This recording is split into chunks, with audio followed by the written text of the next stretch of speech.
Welcome back to the Round Table, episode 22. The only reason I think it's 22 is because I looked on YouTube channel. We could have recorded one that I don't really know that exists yet. So this could be 23. Tim will fix it. Okay, welcome back. We've survived this. We were off. We were not off. This show ran like every 2 weeks. We went through the winter full steam ahead. I want to announce something at the top. So I did a YLS. So YLS is dead. Shot in the back of the head for good. I put out a thing, put out feelers, didn't get enough interest. So I decided just to kill it. It was fun. So I did a YLS top 100 sights and sounds, like kind of a list. Gathered like 30 people in the community. So what we're going to do is we're turning that into Roundtable. So what's going to happen is I'm going to blindly pick the panel. It's not going to be just Mark. It's not going to be just Scott. They're off. They'll be on for weeks. It's going to be actually me and Kirk mainly for this. Maybe Koho, but we're probably just going to keep it 2. And then I'm going to keep 4 random panelists every week. And then we are going to blindly, you don't get to choose the movies, you're going to blindly watch them. And then we're going to have a giant YLS like letterbox list that we're going to change every week by like moving the movies up. If you haven't seen them, you won't have a vote in that. But see what it actually should be and what's made it. The movies on the very first one, I can say this because it really doesn't leave any mystery to it, is Playtime, Lord of the Rings, Fellowship of the Ring, and I'm doing this on the fly, which is really bad. Monty Python and the Holy Grail,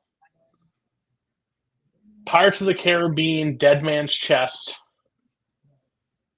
and I don't know what the 5th one is, but there's a 5th one. Taxi Driver.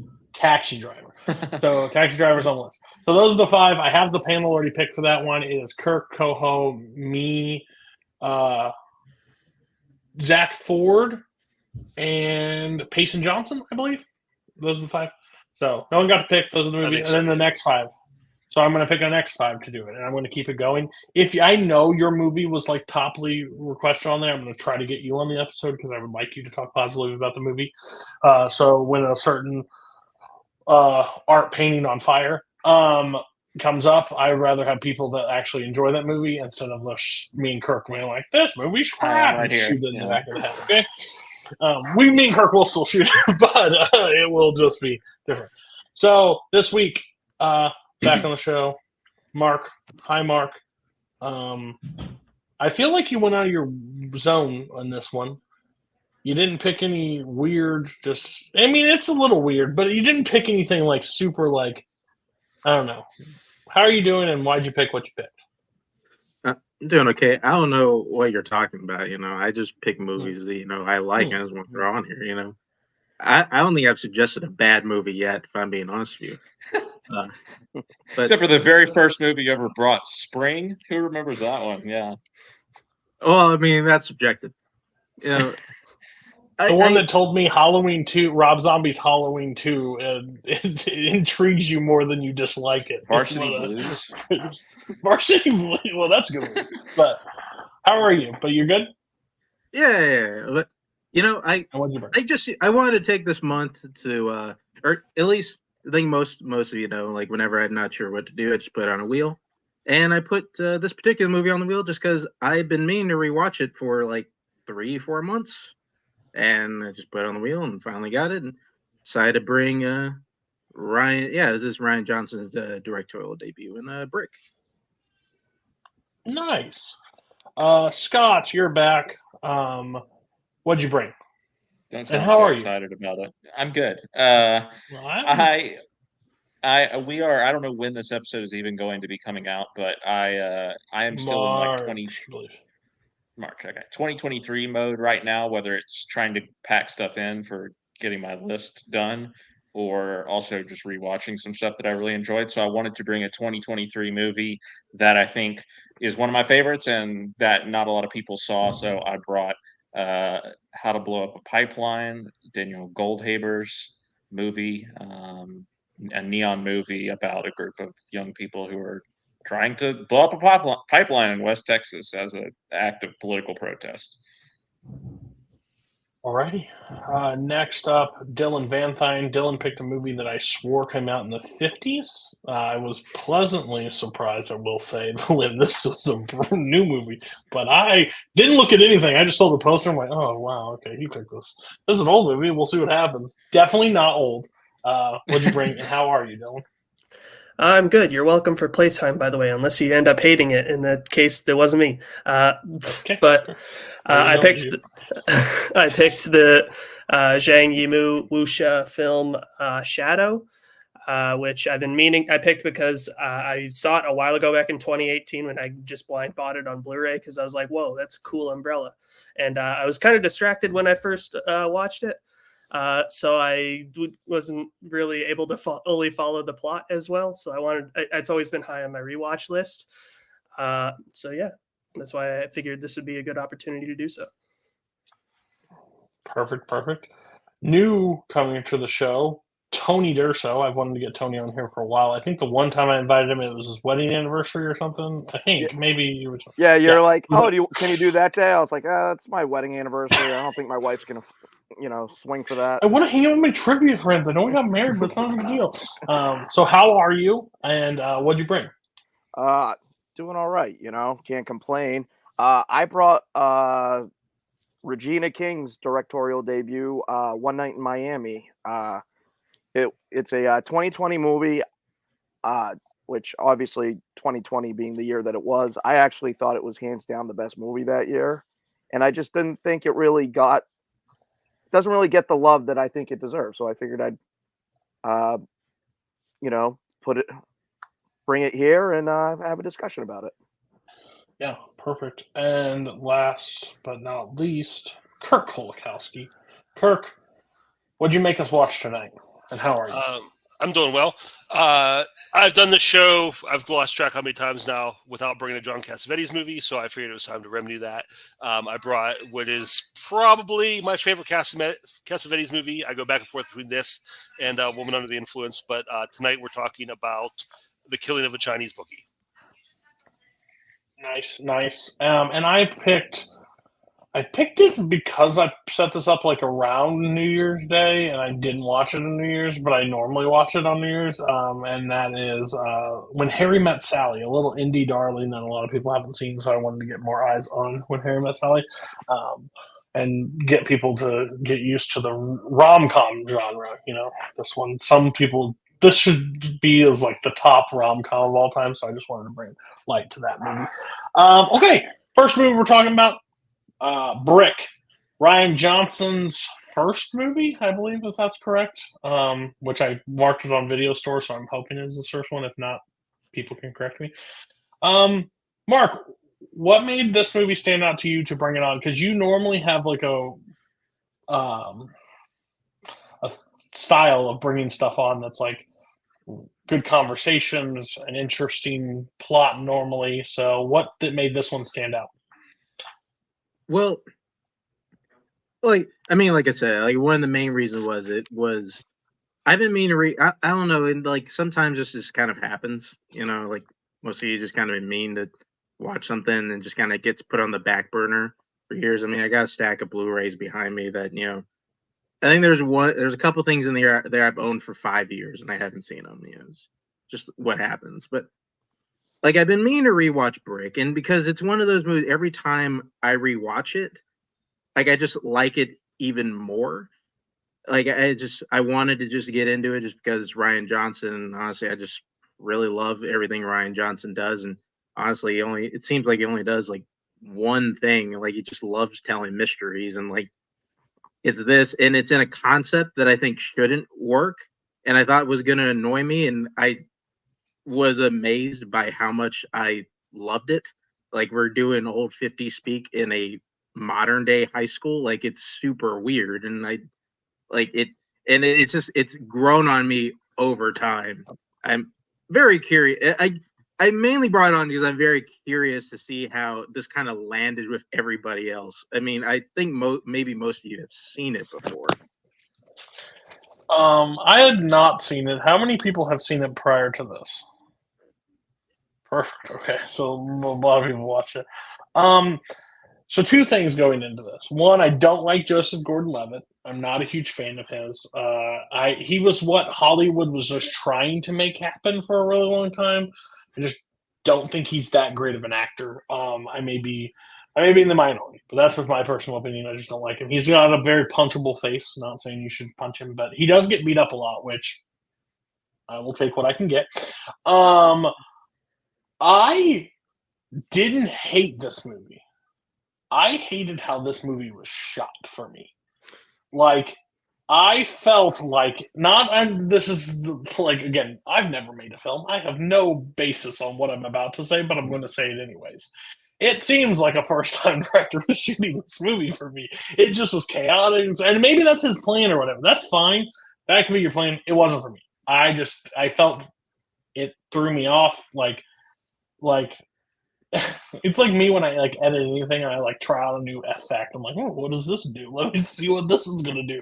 Ooh, like shouldn't do that, but I do it anyways. So I don't know. It just seemed a little chaotic for me. And then I think the mystery and stuff was interesting how it all played out, but I just honestly just didn't like the cat. Like I didn't gravitate to any of the characters. I didn't think any of the performance was insane. So that was just my take. Dylan, you were a first time watcher of this, you said, right? Well, so you're going to have the opposite opinion of me on this. So what did you think of this movie?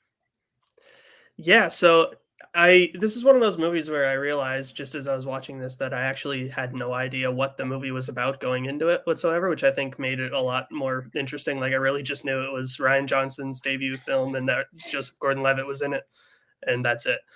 So it was interesting seeing it all play out. Yeah, I mean, there were certain parts I really liked the movie overall. I'll say that, but I will say there were certain parts where the tone I was like, is this supposed to be like funny? Like, am I supposed to be like laughing in this moment? Like, because of how it's obvious, the concept is kind of like wild, where it's like they're treating it like it's a noir film, but it's all just kids. And this is all this crazy stuff is going on in like this kid's basement while he's living with his mom. And I'm like, am I supposed to be, is this supposed to be goofy? But it didn't really bother them. It just kind of made it more entertaining, I feel like, for me for that. And I thought the mystery was just really well done and kept me very engaged throughout. So yeah, overall, the just general thoughts, I really enjoyed it. I may be wrong on this, but I think it was like, I always felt like it was like a they're doing this stuff that's like not for their age group, basically, like this mystery stuff, and they kept driving home the film that they're kids, like the mom like giving them stuff and like treating them like they're doing like this bigger stuff, like just driving home the fact, hey, these are teenagers doing this at the time. I figured like, but I got it after the few. So I think and even he's like dressed like a mobster too. He's got like a cane that he's walking around with. I'm like, what? I don't know. That was my biggest issue with it. Is the idea of doing like a high school noir is like really clever, but the problem is no one talks like they're in high school. No one acts like they're in high school. No one looks like they're in high school. High school plays absolutely no relevance to the story. Like they could all be 30 years old, which a lot of them look, and like it would not change the story at all. So just the fact that they're trying to squeeze it into high school just doesn't make a lot of sense to me. And it would be like Dylan was saying, it would be funny if like they were doing like the Hawk Jones thing and they were all kids doing like the 50s, hey, you know, daddy-o kind of stuff. But they all look like they're 25. So like they didn't even pull off teenagers in a noir. It was just like this weird thing that I didn't know, like understand. Well, I understood what they were trying to do, but it just wasn't working. And I'm with you, Cody. JGL is just not a likable guy. I don't buy him as a tough guy, and I know he's not necessarily tough in this movie, but I don't buy him as someone who gets up from a punch in the face. I buy him as a guy who's going to like crawl into the fetal position and cry forever when you punch him in the face. So the way he was presented here, I just didn't buy it.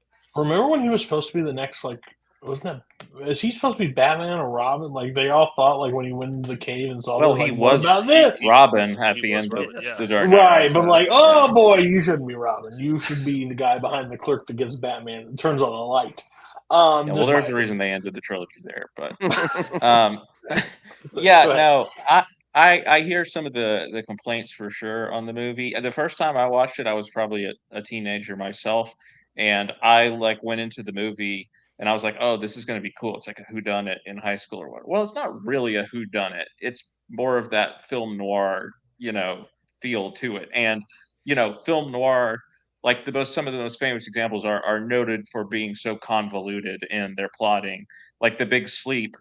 The guy who wrote the book says, I don't even know who did one of the murders in The Big Sleep. Like, that's literally like a quote that Raymond Chandler has. But so when I first watched it, I was like, this movie doesn't make any sense. And revisiting it now, many years later, I did enjoy it. I just enjoy that Ryan Johnson just commits to the bit, right? Maybe the bit doesn't necessarily completely make sense, but like he goes for it, right? Like we are doing the full on dialogue, we are doing the convoluted plot, all of it. I do think where the movie falls short is some of the things that have been brought up. I mean, I think high school is somewhat important because yes, the characters are talking like they're out of a film noir movie, but I think that the way that they're behaving at times speaks to their age and like lack of maturity, perhaps. I mean, particularly like Tug, for example, who just goes around like just beating everyone up, shooting everyone, like just getting insanely jealous over. I don't even remember what her name was now, but the girl who died. And that type of behavior to me is something that is reflective of him being a young person, and I feel that way about other characters at other times in the movie. So I think there is some engagement with the fact that these characters are young, but I do think it's probably a fair criticism overall that like the movie doesn't do as much with the tagline of film noir set in high school with the high school part of that it probably could, because we're not at the school that much. The parents don't really play a huge role in the story other than again, I can't remember his name, the Pin, his mom, just like hanging around for that one scene. There's really not a whole lot of parental activity going on here. And yes, I also am not a fan of Joseph Gordon-Levitt. I just don't think he's that charismatic. And when you consider that like the role he's meant to play here is like the Humphrey Bogart or whoever, think about your classic noir actors.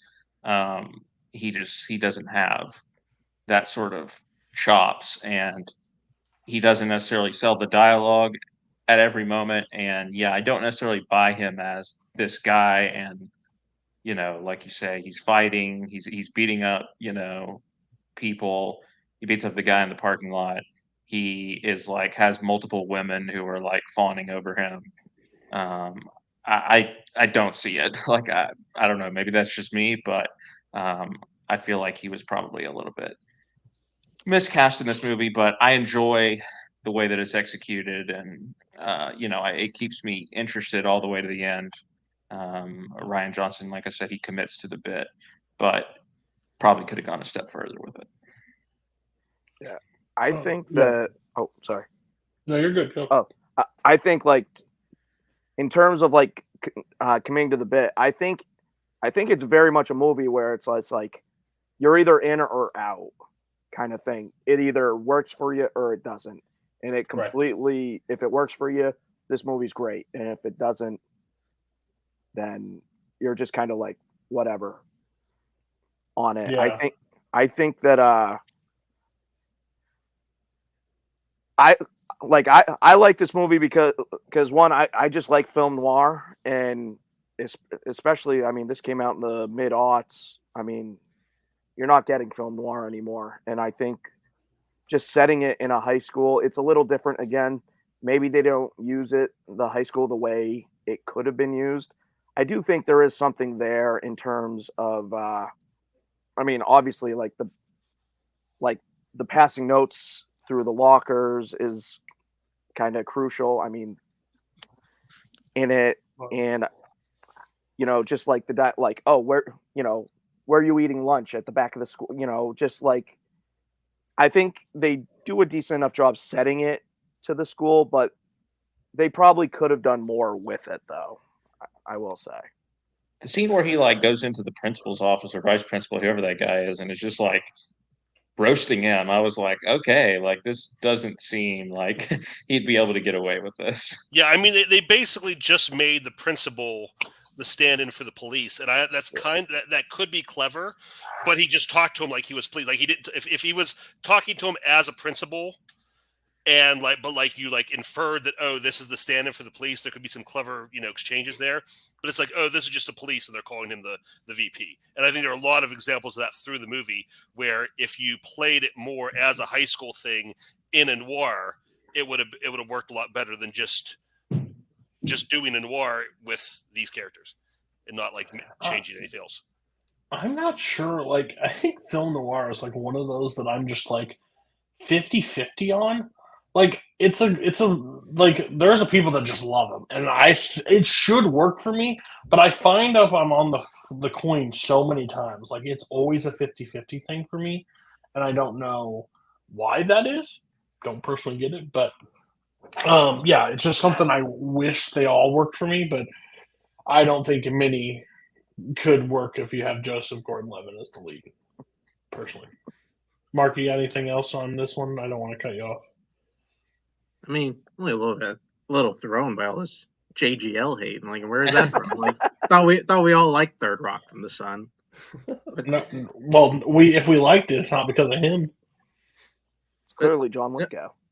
I think the only thing, at least for me, and I understand. Just kind of go back to the high school thing. I understand the complaints. I think the only thing is, I think if you lean into that more, I think the goofier the movie becomes. I don't know if any of you guys have kind of seen this direct-to-DVD movie, Assassination of a High School President. I haven't seen it, but I've heard of it. Yeah, Bruce Willis. Yeah, like, and I think like if you do it more like that, you basically get that where it's still like a fine movie, but it is like just overly goofy, and like we're going fully comedic. Where Ryan Johnson, I think, just kind of wants to tell. I think he more so wanted to tell like a true dark noir story set in a high school where we're dealing with a drug ring, we're dealing with murder, like we're dealing with like a girl who doesn't want JGL to be the father, which I also kind of backslid that when Scott said all these women are fawning over him. I don't think any of these women are fawning over him. Like, they're all trying to play him. Like, I don't think they care about it. Sure. Yeah. But yeah, I think more than anything, that's what I kind of like about it. I like that in some aspects, like the high school bits are kind of immaterial just because everything that we're doing here is just so weird and so dark and just out of the ordinary. And I kind of like that all the characters are just kind of treating it as normal. It's one of the aspects about the movie I find just so fascinating. I think also it'd work a little bit better for me again, and I just go back to it as if it was shot differently. Like, I don't like his decisions on how he filmed it. That's just normally I don't pay attention. I only pay attention to that stuff ever if it's bad and I notice it. If it's creative or it does the design, I'm like, cool, whatever, that flows. But if it takes me out of the movie, like, Snyder, when he does his stuff all the time, I'm not comparing the two, but like his stuff's very noticeable when Zack Snyder does that crazy shit. It just drives me crazy. Yeah. Yeah. Even Zack Snyder would have had a needle drop of like the song "Brick House" in here somewhere because that was exactly what he would do. Right. Yeah, okay. So how? Sorry. Go ahead. I was just about to say, like, in terms of how it was shot and how the movie looked and everything, like, I guess this is also more on the editing, but it felt very mid-2000s, like, especially with a lot of the transitions and stuff. Like, you could tell it was very of its time, which, Absolutely. It didn't bother me as much as it seemed to bother Cody. But. Yeah. That's just normal, though. Everything bothers me in some aspects. So I'm very hard to please on certain areas. Okay, so how the show works? We just give it a score, letterbox, so you can go half stars. No, you can't go 2.5. 2 and 7/5. We're not doing that. So Mark, it's your movie. What's your rating? Yeah, like I said, this one has it's grown on me a lot over the years. And I love Ryan Johnson more and more every time I watch his movies. I think he's going to be one of my guys. Years comes, and I think this is kind of it's just such a it's just kind of such a taut mystery. I really like it, so I'll give it a 4.5 out of 5 stars. He's 50-50 for me, so we'll see if he can be my guy if he gets that percentage up. But I'm at 3 stars. I think it's not like I don't know if I'll ever watch it again, but overall, I can't say like listen, things have changed since the last time I was on Roundtable. I have seen a lot of movies that have been that helped my criticisms on movies. So you can thank Friday the 13th, Nightmare on Elm Street, and Halloween. So not all movies are as bad as I once painted them. So this is a 3-star. This is passable. Kirk, what's your score? Before I give it, I will say there is another movie I just watched last week. It's came out a couple years ago called The Kid Detective with Adam Brody. I don't know if anybody's seen that, but it kind of does the same thing. He's an adult, but he's investigating a high school crime, a high school murder, and that one I think does a much better job of playing into the high school tropes. It's more of a dark comedy, so it is a little bit of a different tone, but I enjoy that one. As far as this movie goes, like you said, either this movie is going to work for you or it's not, and I fall in the not camp. It actually went down for me this time. I'm probably going to have this at 2. Well, way to go, Mark. You brought a movie down. Tony, what's your score? Yeah, it's weird. I don't have Letterboxd, so I'm like, oh shit, ranking like scoring movies. I just don't typically do. That's fair. I'd probably give it about a 4. I'll give it a 4 because it does work for me. I think that it's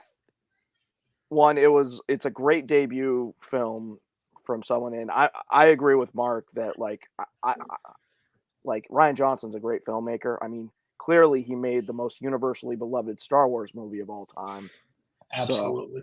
So naturally, I mean, how could anyone not get behind him? So, but no, I had first seen this movie like, you know, when it came out, and this is the first time I'd seen it in probably about 10 years, and it still works for me. So 4 out of 5 for me.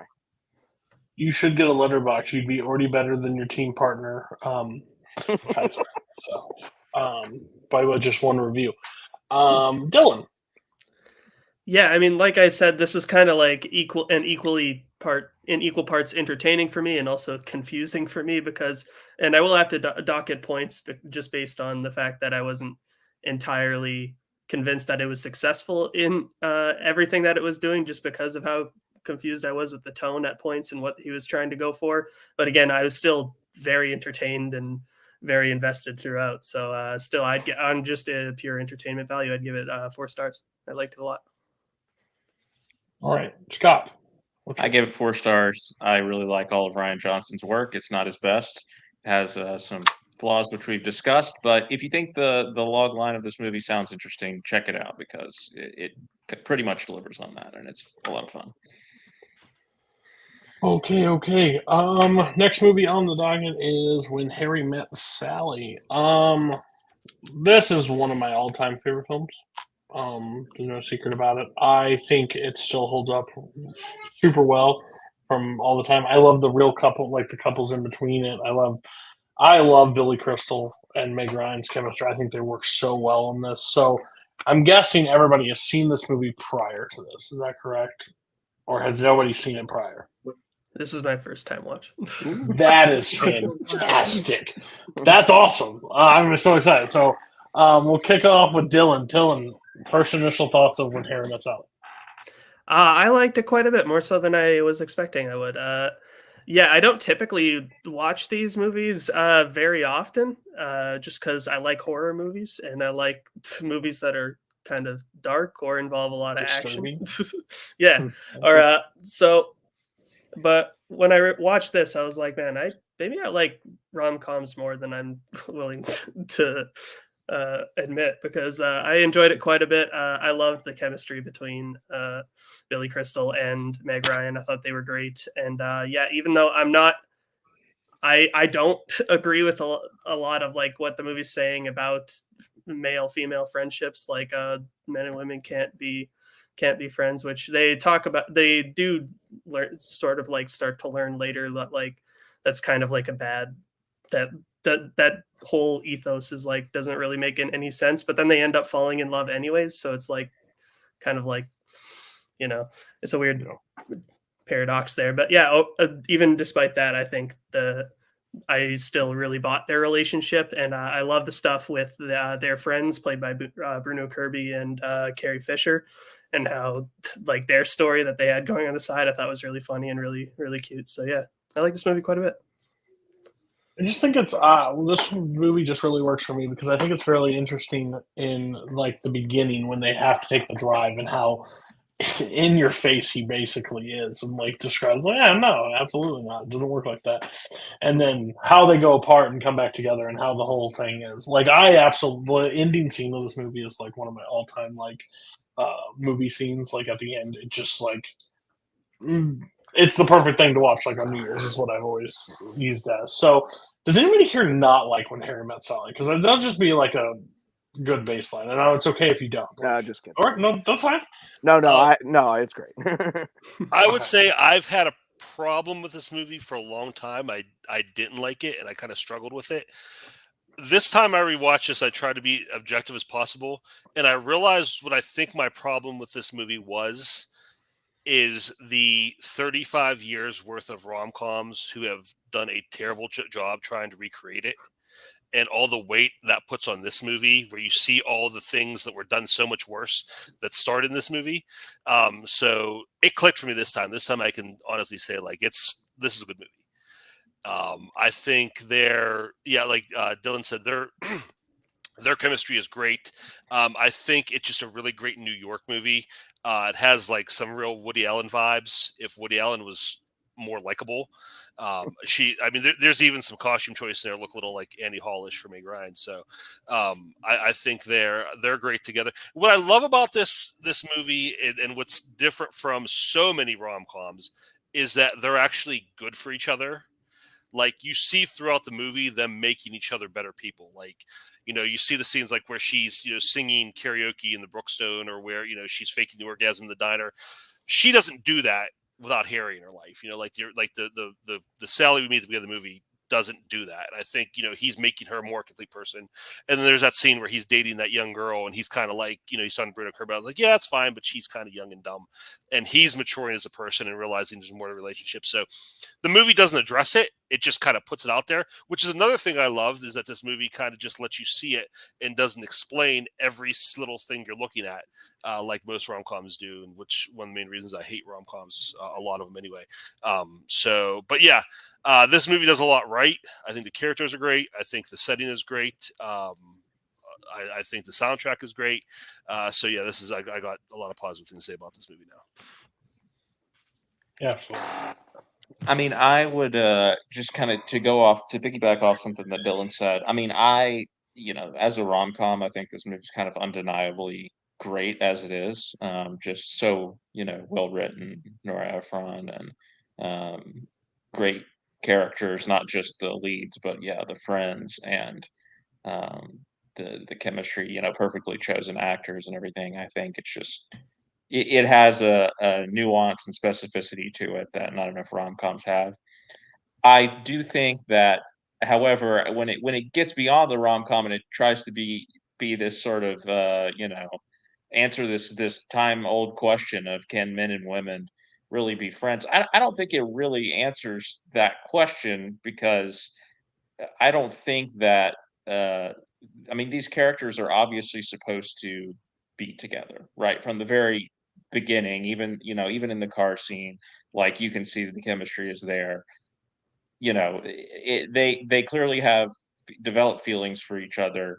They are meant to be romantic partners, right? It's not there's no point where like you're thinking, oh yeah, it would be okay if they were just friends, right? Like you're rooting for them to get together for the entire movie. And so it wants to be this I think question of, well, can they just be friends, right? Well, maybe, yes, they can. I mean, I believe that in another life they could perhaps, but they're not supposed to be, right? It's clear that they're not supposed to be. Everyone who's watching this movie wants them to get together and be romantic interests. And I just think that, um, I don't knock the movie too much for that because it's really good at what it is. But I would be interested to see like a different take on the movie where the characters really do just need to be friends, right? Where they don't need to be together in any way because, I just from my own personal experiences, I have plenty of platonic female friends and I feel that those friendships are very important to me and, that the answer to the question that is posed in the beginning of this movie is yes, but men and women can be friends. Yes. And so I would just like to see a movie that sort of looks at it from that perspective. This movie tries to act like it is sort of the definitive text on that. But really, I think it's just kind of flawed from the get go in that regard because it's a rom com. The characters, you're rooting for the two people to end up together, right? Like nobody's rooting for them to just be friends. It's obvious that they're supposed to be together. So that's the only like sort of qualm that I have with it. And that's not even necessarily with the movie as much as with the way people talk about the movie, in the years following as like, oh yeah, this movie, gets to the heart and it says, no, men and women cannot be just friends, right? Because they end up together in the end. Well, no, they're not the best test case. I guess that's all that I'm saying. But as a I just rom-com, it's great. Yeah, and not even touch on that. I just think it's all circumstantial because I truthfully believe there are some maybe guys and girls that could not just be friends with people. Like you just don't know with the subject. If you're not going in with that baseline or trying, if there's ever ulterior motives, I think that's just where it is. I believe there's just so many people out there do. I kind of think it's just what the subject matter is. It's like kind of like the social norms of it, like. Because I think outside pressure will always put that pressure on anybody. It's like those two can clearly just not be friends. Like everybody's trying to shift them, or everybody's trying to like, oh, why not? Let's put them together. So I think it's always a battle. I'm with Scott 100%. I know that how he sets it up. He basically sets it up in the perfect way because he's not interested in just being friends with her. Like Yeah. he has that emotional connection from the get go with her. He thinks she's an attractive female. He wants to date her, see what happens. So yeah, that old question, but like, Well, I feel like too though that I think that's been poor. I think Scott alluded to this too. That's been more put on the movie in the years following than it actually is in the movie. Because when he poses that, right. when he makes that thesis statement at the beginning, I don't think we're meant to take it too seriously because he's kind of set up as this cynical, kind of chauvinist kind of guy who's only sees women as there for one thing. And I mean, a third of the way in the movie, you see he's abandoned that, where there is a big chunk of this where they are legitimately just friends, and he's happy with that. So, I mean, I think his opinion, you see his opinion change on that pretty quick. So I don't think it's really that's like the thesis question of the movie. I think it's just something that gets talked about it now. Because I think overall how Rob Reiner kind of portrays it with the other couples in between it, like I think they're real life. Are they real couples? Like, is that how the baseline is, or is it just? Yeah. I don't think some of them I don't are. think so. Because I recognize some of those Either- actors.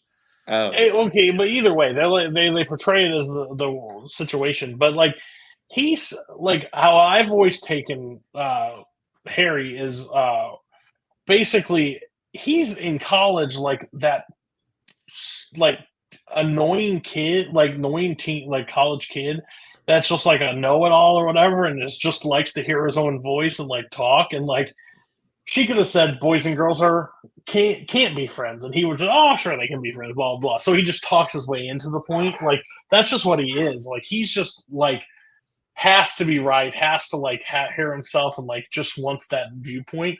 Mark and Tony, I'm curious of what your guys' opinions overall on this movie. No one said they hated it, so you guys have to be on the positives. But how positive? I'm curious.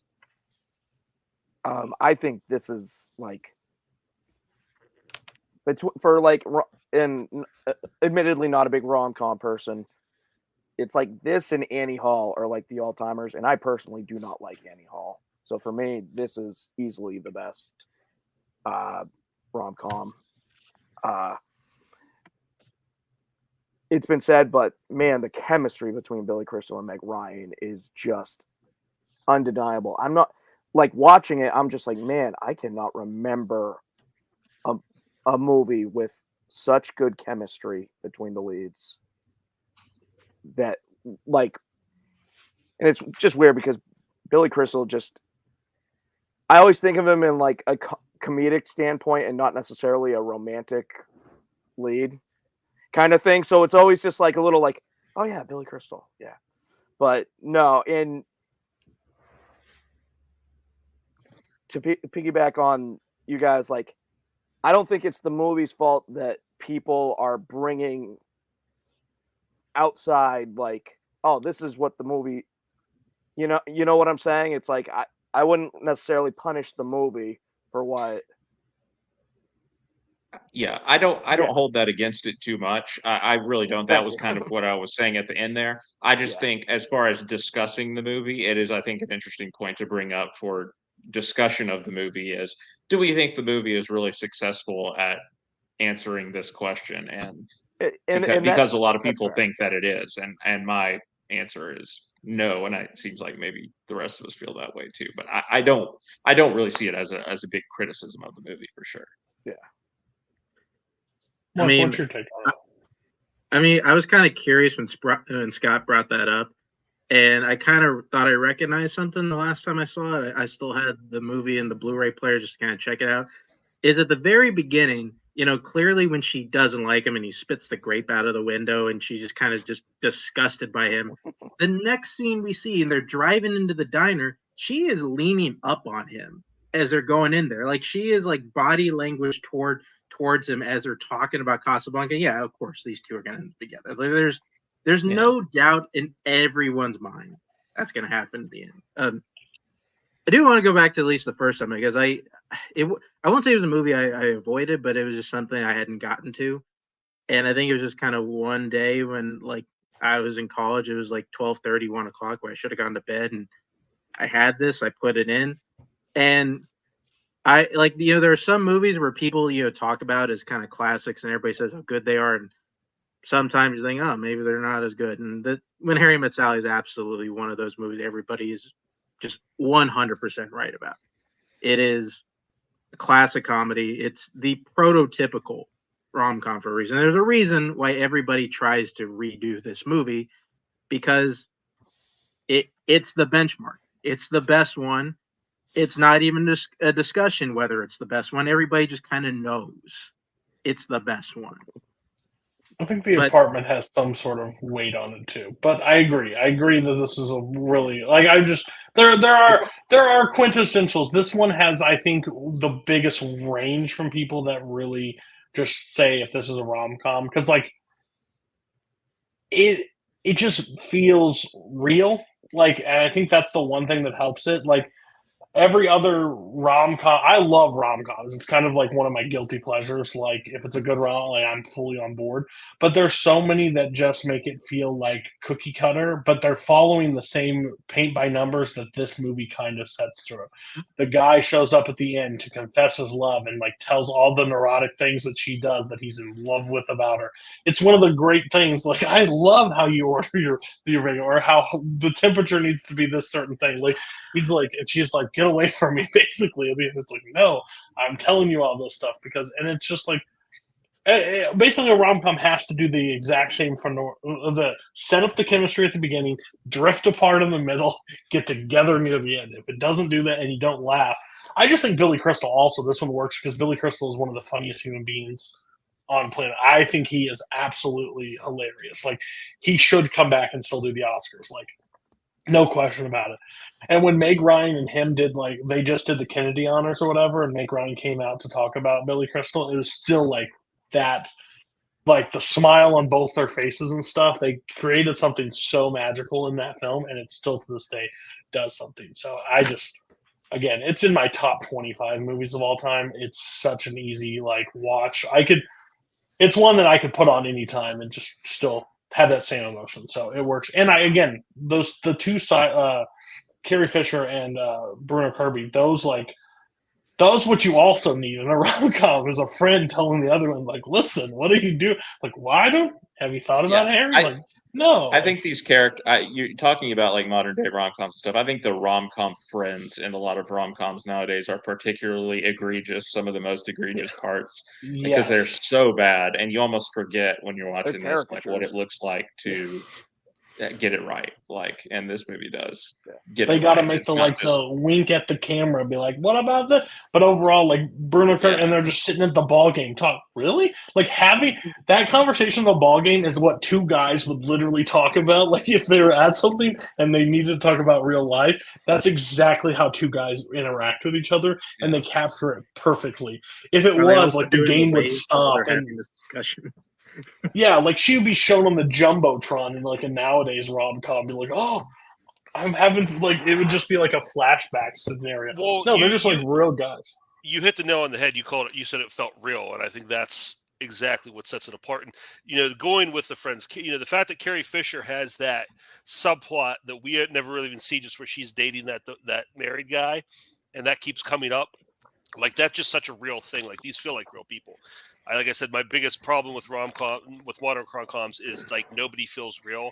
They all feel just like people taking turns reading exposition from the script. And this movie, like it feels very real, very lived in. Like these people are out there living lives and they're not on the screen. Like I said, I think that's what sets it apart. I will say I love the scene when they do the dual phone calls. Yes. In the back. I mean, the interplay in that is just genius. Like top notch. Yeah, absolutely. I agree. Okay. Yeah. It's my movie. I'll give it 5 stars. It's again top. I have no problem with this movie. There's nothing that I really just dislike at all. Like I think it's a perfect movie. We'll go. Kirk, what's your rating? Yeah, as someone who, like I said, historically does not like rom-coms, I'm bumping this one up. This is getting 3.5 and a heart, and that's definitely an improvement from where it was. I hate the heart on Letterboxd, but I appreciate it. Putting Tony on the spot with a rating that he does not do. But what's your rating? I'd probably give it 4.5. I think it's an all-timer. It's hard to watch this movie and just not just feel like better after watching it. Just seeing the chemistry between the two. It just really, it's just a very happy movie for me. Dylan, first time watch. What's the rating? I'll give it 4 stars. Just half a star short for my from having a like or a heart. Just from how my rating system works. Maybe if it had more umbrellas with blades on it, it would get there. But yeah, I hate that heart feature. It's one of my least favorite things on Letterboxd. Scott, how do you feel about the Ethan Beller system of heart or no heart? No stars, just heart or no heart. Ethan's almost like I choose. He doesn't. Well, I don't notice him enough, but he's close to an unfollow. Like 4.5 stars. Yeah, it's a classic of the genre. Pretty hard to beat this one if you just want a good rom-com. Mark, I feel like we kind of undersold this a little bit, but we need to acknowledge that the internet won today. Kirk has reversed the decision on a movie, and we just kind of we have to acknowledge that we won today. And then also roll into that, Billy Crystal probably gives one. It's probably one of the best comedic performances I think I've seen in a film ever. Chemistry is amazing. It's an all timer for sure. 4.5 out of 5 stars. If you want to see a movie about how men and women can just be friends, watch the very first movie I brought in the roundtable, Columbus, 2017. There you go. I just got to get that in there. disavow that altogether. Go watch What If? Great rom-com. They get together. I don't care. Watch that. Great movie. That doesn't prove anything. That women. That proves if you're dating somebody else, you may break it up for the other person. Doesn't matter. Go watch What If, great movie, or The F Word. Next movie. Holy shit! I will just preface. This is what I holy shit. Again, thinking this is a 1957 directed by oh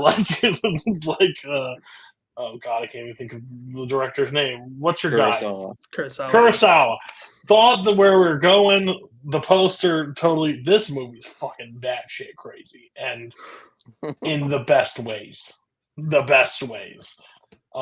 That scene with riding the blade umbrellas down with no music and just shooting people, maybe one of my favorite scenes in any movie I've ever seen. Like, I was like, they're gonna ride. Like, I see a scooter, like my kids are riding. I'm like, I shouldn't get on that. I'd break my arm. These guys get on blade death traps and just ride them down while shooting stuff.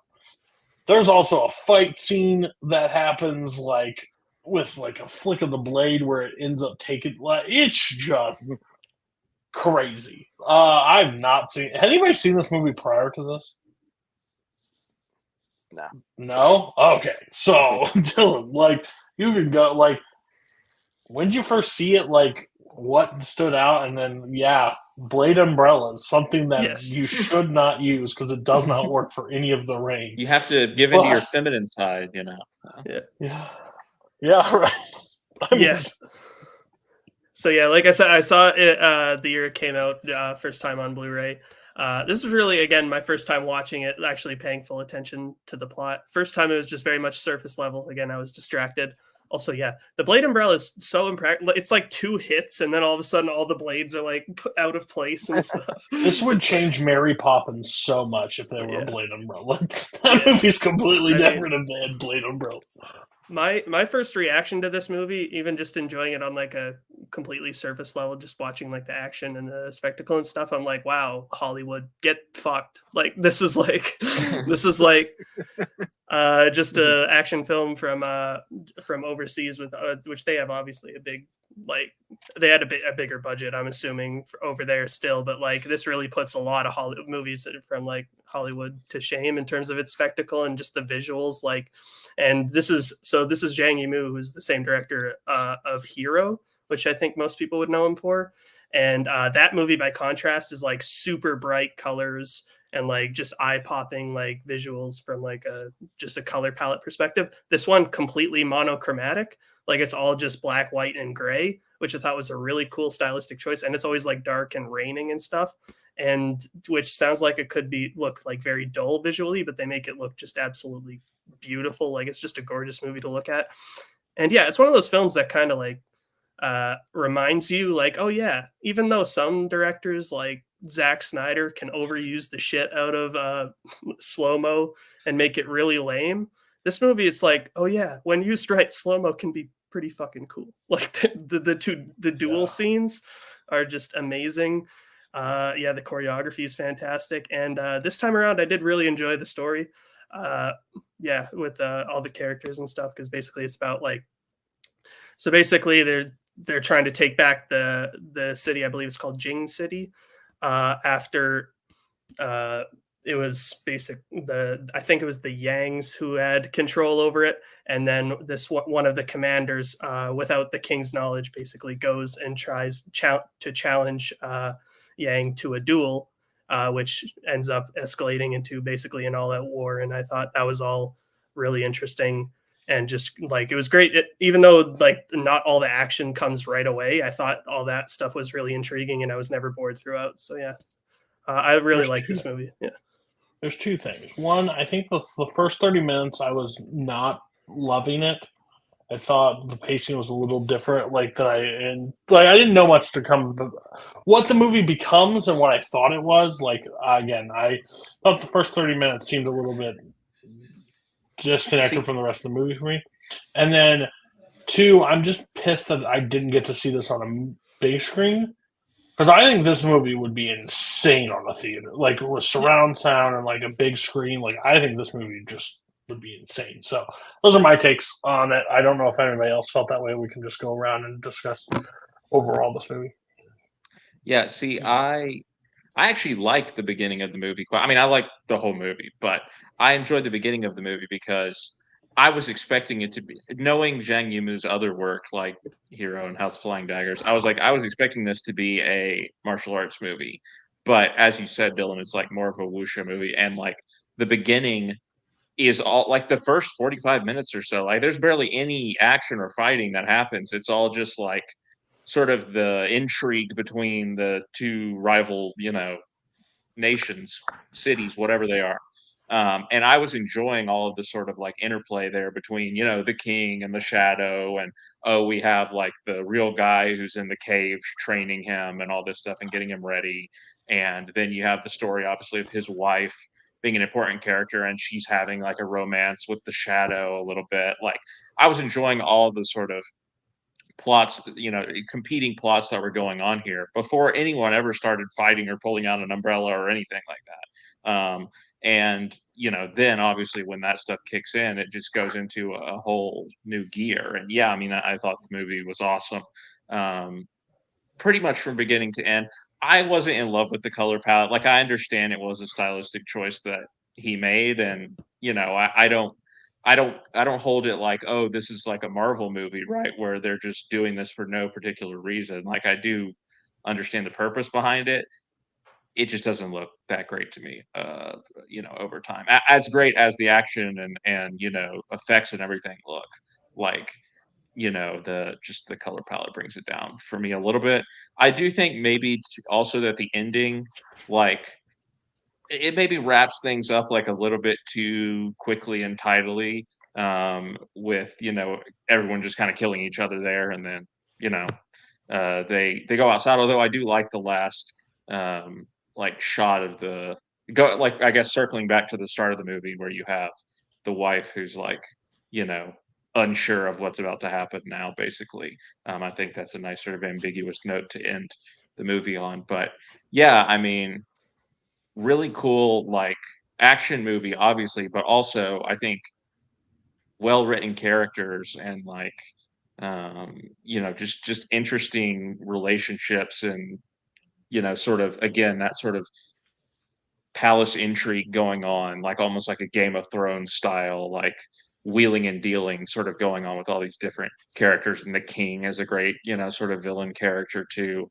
I just thought front to back, great movie, and I don't know how I never really heard about it, because I do know the director, but yeah, 2018 was when I was seeing almost everything, and somehow I missed this one, and I'm sorry that I did.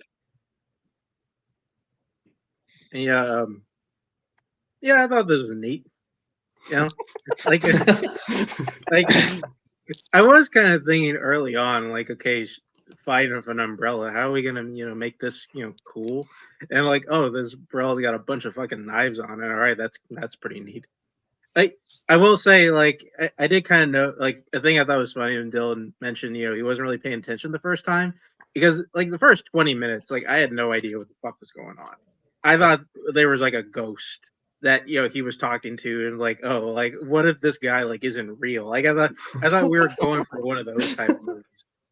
But yeah, I mean, the story in itself is just very cool, and the setup is like, it is kind of, I think it is a bit slow, and it definitely took some adjusting to, but kind of once it gets going, and then kind of once we get into the moments that kind of really color in the characters, I think it is kind of when the movie really settles. And even though it does take like, takes about like, I would say maybe like 45 minutes where kind of the movie just kind of really settles in for what it's going to be. And then, yeah, and then when it does, it's just a bunch of just really like weird martial arts shit that, I can very easily get on board with. Just though I was kind of thinking about, as kind of we're bringing it up, of kind of when guy shows up for the duel, he's on like this giant platform. Like, how did they not think, hey, there's a bunch of people probably in here? Why would he just sail up on the giant yin yang symbol in the middle? Yeah, why would he show up in this thing all by himself? This is such a waste. Self-propelling boat, apparently. Yeah. I forgot to mention my favorite scene is when the sister like kills the guy's son or whatever with the Oh, yeah. dagger Oh, that yeah. he tried to like bring as like the marital offering or whatever Yeah. to her. That was so Yeah. sick.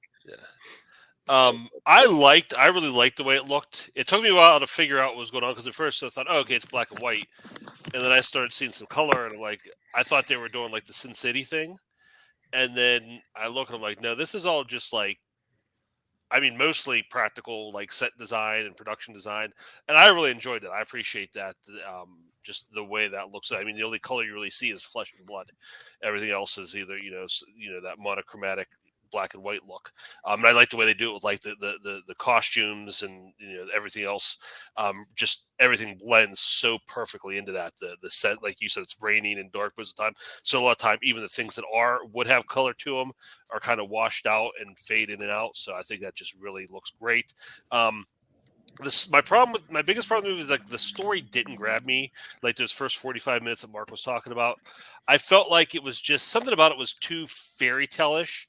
Like it was kind of just general. Oh, there's a king and there's a warrior and there's a city that needs to be retaken, and like there's a lot of talk about it, but it just didn't really grab me.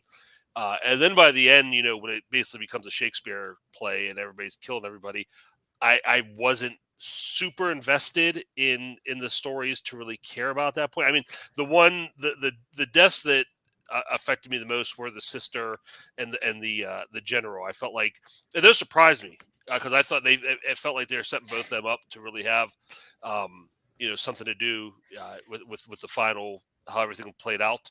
And I don't think the movie was paced great. You have the final the big battle they've been building up to, and it's over, and there's like 25 minutes left, and that's when you get like in like all the intrigue at the end. I didn't love how it was paced, so that did great. But the action was great. I love the umbrellas. I love the idea of the umbrellas. I love the idea of like having to like do the feminine moves and like have the woman warrior teach them because she figured out how to really master that and go against the blade. I thought that was really cool. I liked how they used them with riding them down the street, just the different, the crossbows on the wrists and everything. That's crazy. I thought those fights were awesome. So yeah, the action was great. The look was great. The story kind of left me wanting. Tony. Yeah. There's some things with the story that I was like, wait, hold on, like, and one maybe I don't know if you guys had this issue. I was like, wait a second. They're played by the same guy, but it did not look like the same guy to me. I had to like double check IMDb between like the shadow and the actual commander who's like dying. I was just like, so one, that was I didn't know that. yeah. I did not know that either. I didn't think they looked that much alike. Yeah. And I was just like, wait, this is. I was like, yeah, that's cool. I think they did that on purpose. Like, I think they gave him like facial hair and stuff like that so that they wouldn't look exactly alike. Because then it really would have been confusing if like they just looked exactly alike. Because you'd be like, wait, which one is this? That was a great performance then because I really bought the two. There's two different people. Yeah, and like one of the things was just like I couldn't tell if like the actual commander was like dying from that wound on his chest, if like that's why he was dying, or if it was just he was dying because he was sick or whatnot. So I was just like, and then when they were putting the wound on him, and I'm like, wait a second, what,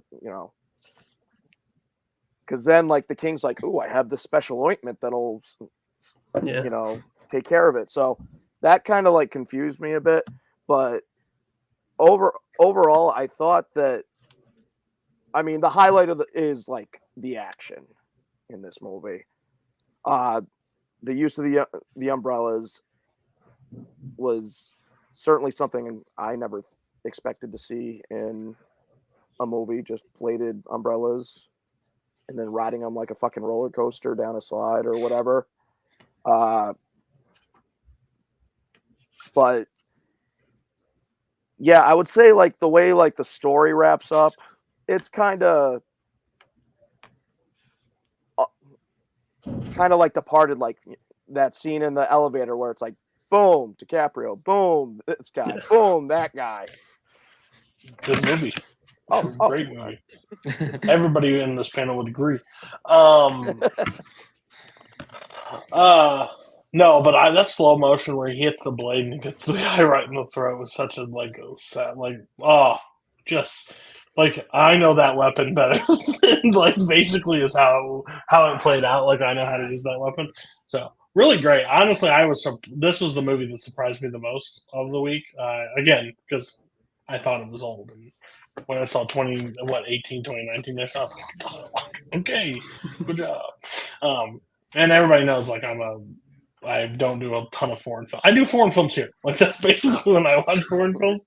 Like, I don't get any other time. So, but yeah, if you got any more blade riding, umbrella riding, like, movies, I need those. And I didn't know that was a weapon I needed, but it's very impractical, but I like it. I like the idea of it. I didn't want to point this out just because I was watching, because just finding version of this movie. I think at first I went on Tubi, and they had the dubbed version. I will say it was so bad. I also tried to watch like 2 minutes. I was like, no, I have to find the sub version. Yeah, just watch the sub version. Like usually, I don't really think it matters all that much, but the dubbed version of this one is awful. Like, I may go look to see the dub just to see what they do. Hilarious. You won't make it 10 minutes, I guarantee. It's like I rented The Host once, the Bong Joon-ho movie, The Host, and I got 5 minutes in, and then I realized the one that I spent money on was the dubbed version, and it was unbearably bad. It's a Dragon Ball Z ass voice acting, honestly. Also, this is way weird, like timing where I'm going to put this in this video, but I got a confirmation from Koho. We did a documentaries episode called State of Play, right? The Trophy Kids. And his review was "Fuck them kids." Yeah, it's about like parents pushing their kids too far into sports. I messaged him. He goes, "Oh, it's just a joke about the documentary." And I was like, "Proved." I don't believe he watched that. I don't believe he watched that documentary. I'm on record. He logged it, never watched it. Doesn't have a clue what that movie's about. All right, we'll get star ratings. Dylan, what's your rating on it? Yeah, I like this quite a bit. I'd probably give it the same score I had it at before. 4 stars. It's very close to 4.5. I loved it quite a bit. Yeah. A few more blade scenes. Kirk. There was a lot to like about it, but like I said, the story kind of held it back for me a little bit. So I'm going to have it at 3. No heart. Shame. Tony. I'd give it a 3.5. I mean, the action is top notch. The story, it could have been better. It was fine, but I would have liked a little more out of the story, I would say. But obviously, would you give it a heart? Sure, why not? Yeah, love it. Scott. Well, I liked the story, so I give it 4.5. I thought it was excellent. One of the better movies that I watched for the first time for a roundtable. So, Mark. I will say there's weirdly for this episode been a lot of Zack Snyder bashing. Yeah, and I don't appreciate it. Rightfully deserved. Also, even though it didn't bother me much this time, I did kind of think at the end of this movie, of course, Dylan comes back with another movie that has another ambiguous ending. What the fuck is that bullshit? However, it's still 4 stars for me. I still enjoyed it quite a bit. You've brought on movies that have ambiguous endings. Power Rangers, we still haven't got that sequel. There's nothing ambiguous where the entire movie was ambiguous. So, yeah. They won the game. Listen, sir, never played football. Sir, when he brings on a movie that the final act is involving a Krispy Kreme, then you can talk.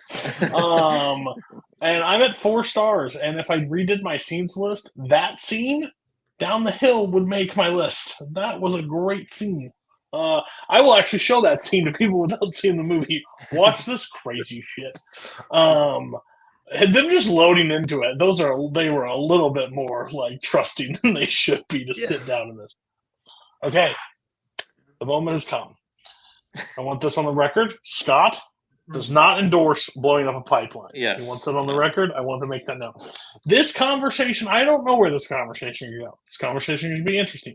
All I'm saying is, Do not hold anybody to what their opinions are, what they look out to the outside world. Thank you so much.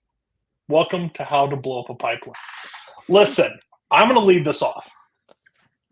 I hate the way this movie opened. It pissed me off to no end. And this is just me as like an American citizen, that if I went outside and somebody stabbed my tire and then gave me a note, that same car, I'd be waiting in it to run that person over. I understand the decisions behind it.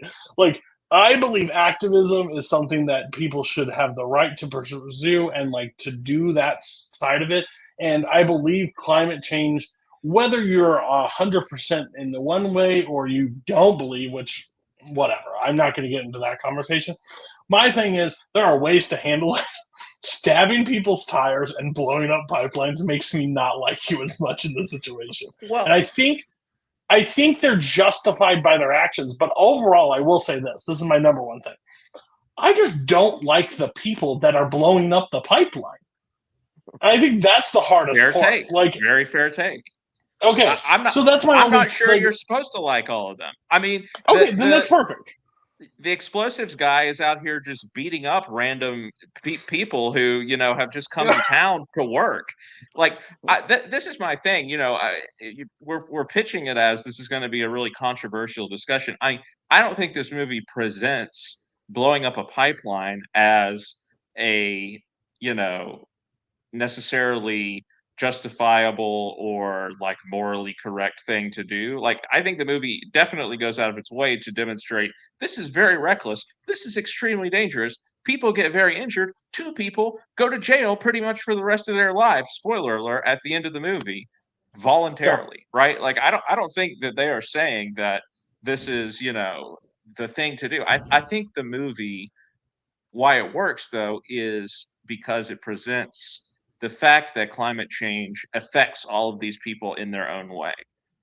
And we're going to live in a world where climate change affects every single one of us, probably personally, to some level. And none of us sitting here on this call are going to go and blow up a pipeline because of that. But there are people out there who are going to have that reaction. And there are people who are going to see, it as their duty. And, they're having that conversation as like, oh, well, terrorism is just what the government calls, like good acts or whatever before people do them. Like to whatever. I don't remember the exact line, but they're trying to downplay the fact of what they're doing. And again, I think the movie goes out of its way to show that it's a very reckless and dangerous thing to do. But there are people who are going to do this.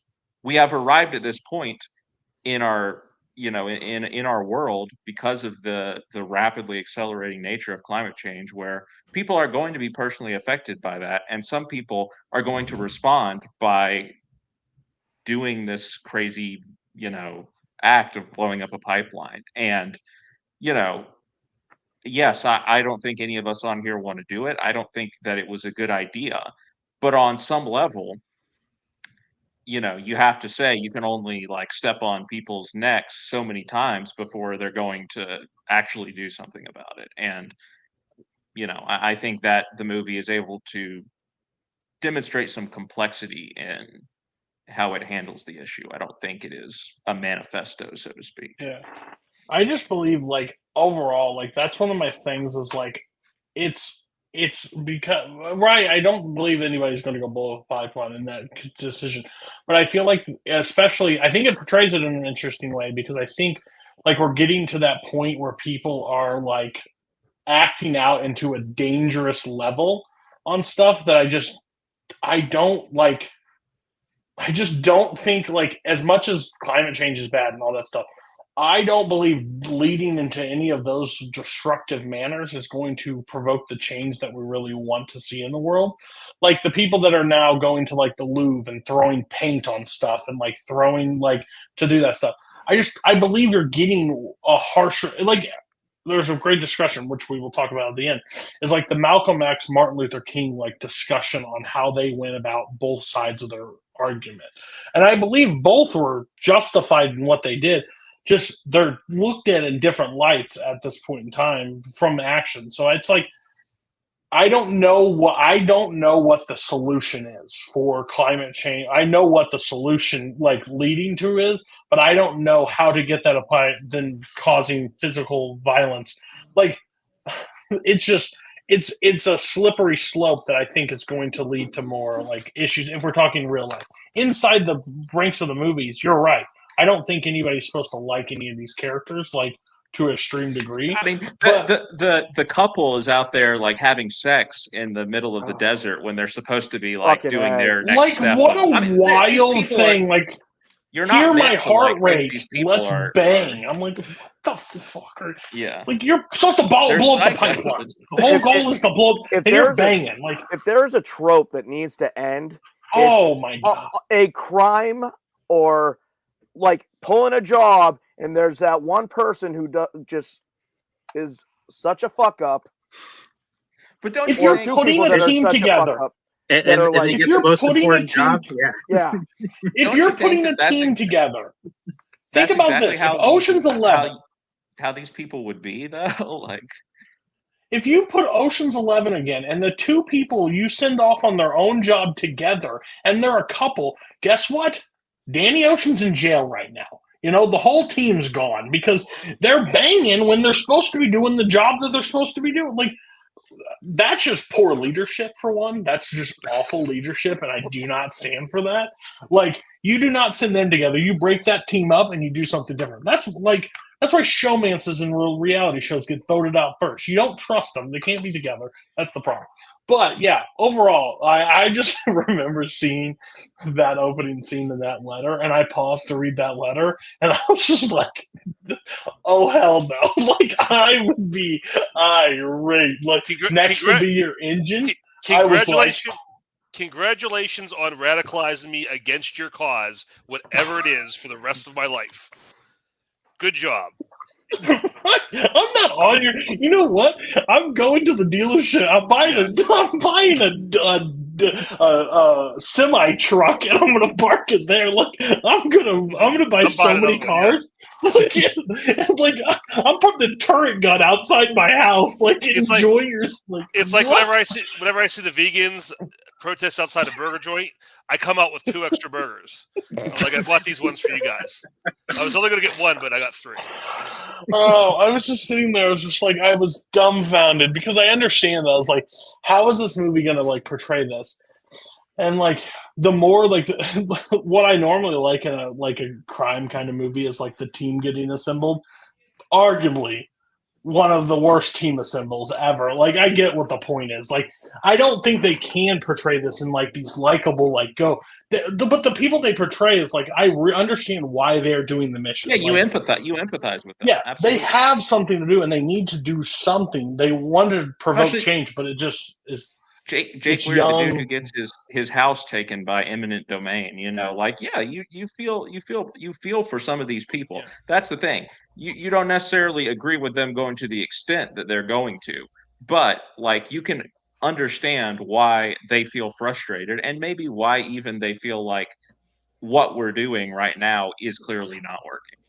Well, I think too, like you know, I was the same with you, like Cody. As soon as I saw, like, I hate this character, but I think what we see here with a lot of these people is what I think is like a problem with and like the dark side of modern day activism, that people take it as an excuse to express their worst character traits and feel good about it. You know, it's very obvious to me that Sochi, although she wants climate change, this is her outlet for her rage, and she wants to feel good about giving into her rage. You know, Michael, they talk about. There's a conversation where they talk about, you know, how are we going to rebuild things once you blow it up. Michael says, "I don't want to rebuild things." Michael's suicidal. Michael is trying to kill himself. You know, the white kid, that there's 2 young white kids. We don't even get a backstory on the guy because it's very obvious that he's just a spoiled rich white kid who's trying to piss off his parents. So I think, well, there's positive reasons for doing these things, I feel like I don't think their motivations are pure. And I mean, like, because I think the one character I gravitated to was the Alicia character, because she was the only one who really had like a head on her shoulders. Like, she was the one, like, okay, what do we do after this? And I think she had a pretty good like understanding of where they were all coming from and why they were doing it. And I seriously think like she's the kind of people we need that are going to make change, because you look at history, there's never been a movement that's been based on rage and anger and nothing else and destruction that's been successful. If you don't have, like you said, we're talking about how dumb these people are.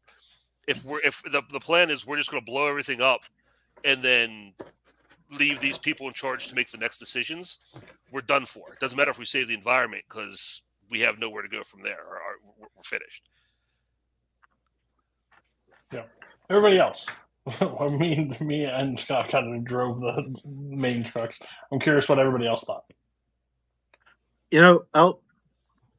I'll start this off by like just talking about the movie.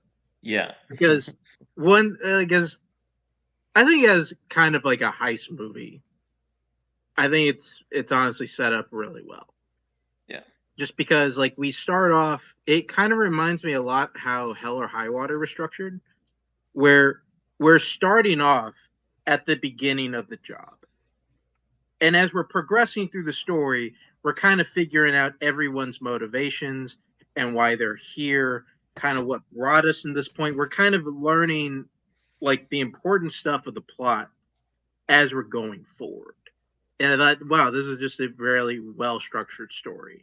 And I think as a whole, and just kind of as like the heist element parts of it, it kind of just has like those like nice little moments, and it just kind of runs so smooth. Like I was pretty impressed by just the filmmaking of it. Like just the other stuff though, like it is so hard because because they are clearly trying to elicit a reaction.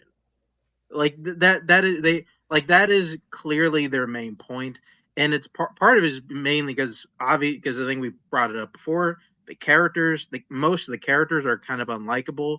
Like the ones who I think we kind of side with, like I mean, I won't say like I mean it is showing I guess showed a little bit of Texas bias, but obviously we feel for the Texas guy just because lost his house.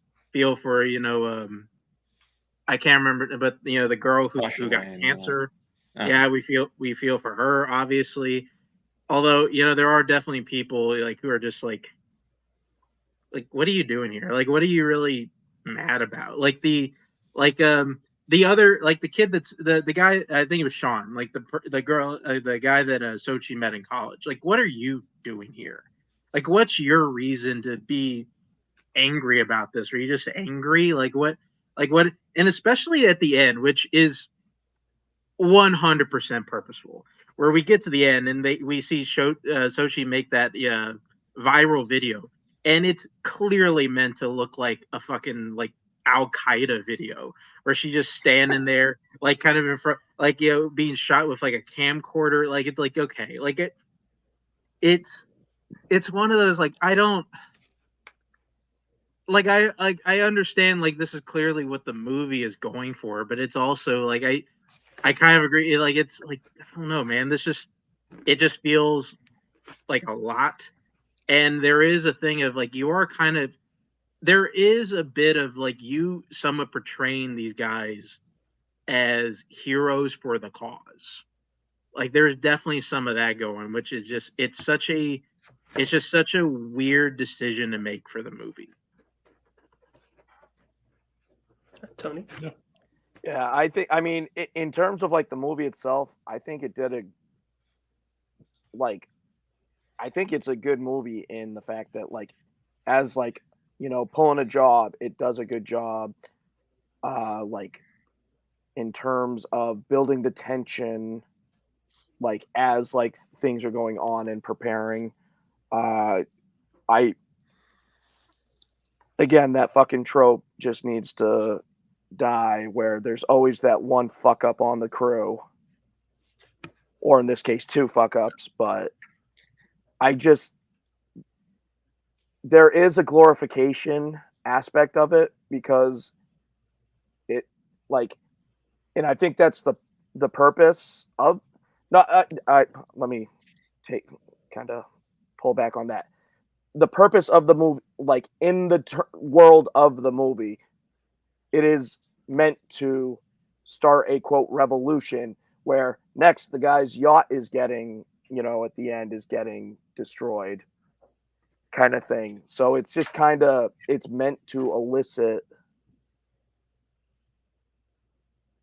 like more destruction, like in the world of the movie. I don't think that's like the message that they're trying to send in the real world. Like, hey, blow up a pipeline and maybe we can get this climate change shit figured out. But there is just a bit of a disconnect because I think how the movie is portraying it and how I think the filmmakers are meaning for it to affect real world change. Yeah, so this was my second time watching it. I saw it for the first time last year when it came out, and I'm with Scott. I actually really love this movie. I think it's fantastic. Again, like, obviously, I don't necessarily agree that people should just run out and start blowing up a bunch of pipelines. However, I also think that, like, for one, so climate change is something that I think about a lot and worry about very often. And I don't think whether or not, I don't think it justifies necessarily what they are doing. But what I think this movie does really well is, like, I think just look at the conversation we've been having so far. Like, it's been a really interesting conversation. And I think this movie is great at, like, provoking that kind of stuff where it's like, we're getting to the point with climate change where I think conversation, like, obviously, again, no one should run out and blow up a pipeline. But I think the fact that it takes that to that extreme to just sort of bring out, like, these reactions from people to get us talking, I think is really interesting. I also am a big fan of, like, punk rock. So I think this movie almost has, like, a punk rock sort of element to it with the fact that it goes that radical with it. So yeah, I think and again, just from a movie perspective and from like crime or like heist perspective, like Mark was talking about, I think the heist is really well, or heist, it's not really heist, but it's all set up really well, and I enjoy seeing it fall into place. I was not a fan of the characters Logan and Rowan or whatever their names. Yeah. Even aside from them being dumbasses, I just found them incredibly annoying throughout the movie, and like my least favorite part, I thought they were like, I don't know, like I think they were trying to just be like this almost comedic relief at parts, and it just felt I couldn't stand them. Like, I hated them so much. But yeah, overall the movie I think is really well done, and this is I'm glad I got to rewatch it. It was fun. Which is a shame because I actually like both of those actors. They've been good in other stuff, and they're fine in the movie. Like, they play the annoying well. But yeah, I mean, maybe it is a trope as well. I think, again, you could also just say, like, well, you look at kind of what Kirk was bringing up and the alternate reasons why all of these sort of young activist types might be interested in doing this. Like, they're going to get sidetracked by other, concerns, so to speak, than, just the climate change part of this, right? Because at the end of the day, they're still, these young people who maybe are looking for their purpose in the world. I think it's just kind of interesting with the whole, like, climate change in general is, like, it's a bunch of people led by people that won't, like, deciding the future of whatever it is that won't be here. So I think that's what's kind of sad. It's a bunch of people that, like, again, and I don't think, like, I think they're just, it's so weird that it's such a political, like, driven conversation too. It's kind of just a weird that's the talking point, but it is what it is. Roundtable here tells you to not go blow up a pipeline. So take those and don't do that. We'll get scores. We're going to go with Scott since this is your movie. 4.5. Yeah, one of my favorite movies from this year. And again, not just because, like, the message, we talked a lot about that, what it may or may not be. But yeah, as like just a thriller, fantastic storytelling. I really enjoy how efficient it is in like setting up who all the characters are, why they are invested in this whole thing, and so tense. Like some of those scenes where they're making the explosives and bringing everything out to the desert and setting it all up. Like, I watched this in a theater and I was like, gripping my chair because I think it's just a really, really well done thriller. Tony. Let's see. I'd probably give it. I'll give it 4. Because, like I said, like the movie itself, I think was very well done. It, like the ramping up of the tension was done excellently. I think it's a good movie, and obviously, it's definitely the type of movie that can provoke a conversation. Clearly, that's why we're here. So, but yeah, as a movie, I think it's a very well-made movie. Fair. Dylan. Yeah, I will say that because this was my second time renting this movie, and I never. You're on a list. Yeah, I know. So I'm a little scared now.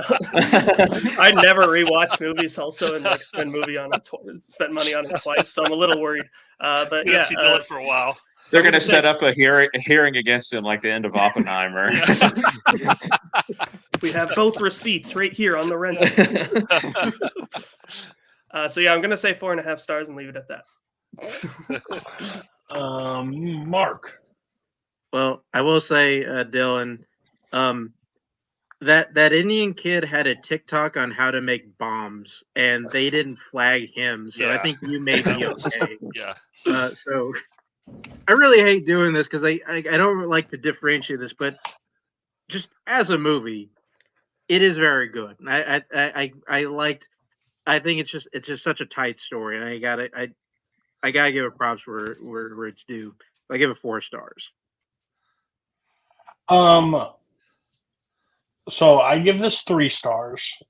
This probably would go up if there was a man in a hockey mask chased down these people and slaughtered them in that regard, because there is nothing changing this movie besides being set at Crystal Lake, and these kids are about as some of them are just as dumb as all of them. Like personally, I just don't like any of the characters. I think it's a fine movie. I think it was well done. I think it tells a message that I think people can relate. Like frustration, like when it builds to a breaking point, everybody has one, and this was theirs. But overall, as a heist or as like a crime setup, worst team setup ever in the history of anybody. And I understand you can't really portray and look up a lot of people like who can do this. Like they don't have like a Craigslist ad for people that explode shit, but gosh, don't go with a couple that bangs. Well, they got a TikTok, so they found a guy on TikTok. Craigslist. Cody, I don't know what you're talking about. Like he knew what he was doing.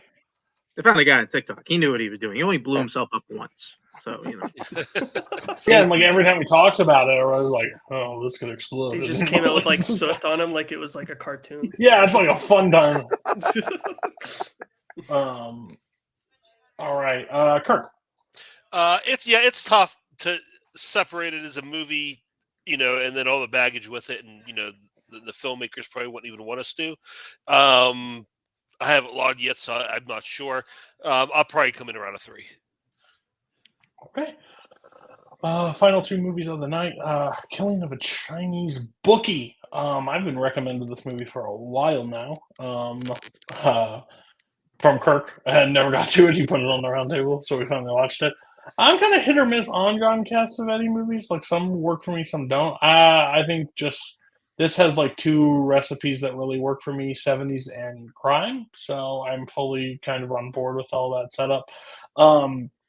I don't know if I love Cassavetes as a director. I know, sorry, Kirk, my apologies to whatever we need to apologize to, but like I don't know how I like how much how he shoots it and stuff. Like I don't know if that's like my favorite. Like how I feel like maybe he gets in his way a little bit on stuff, like lingers on a shot too long, or just stuff that I just don't personally care about.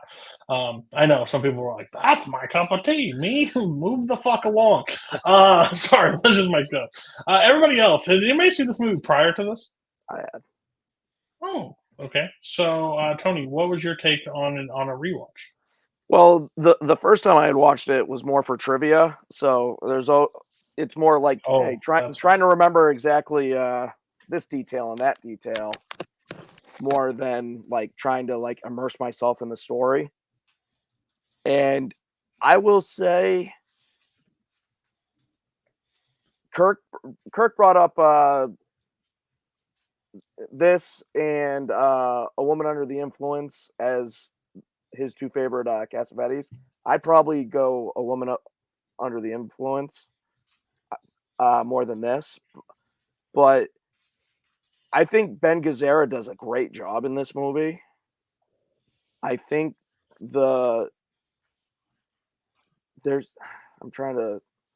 something about this movie just didn't quite hit with me though.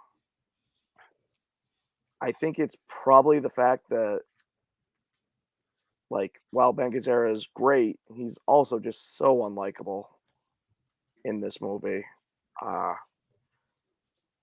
And in terms of his character. But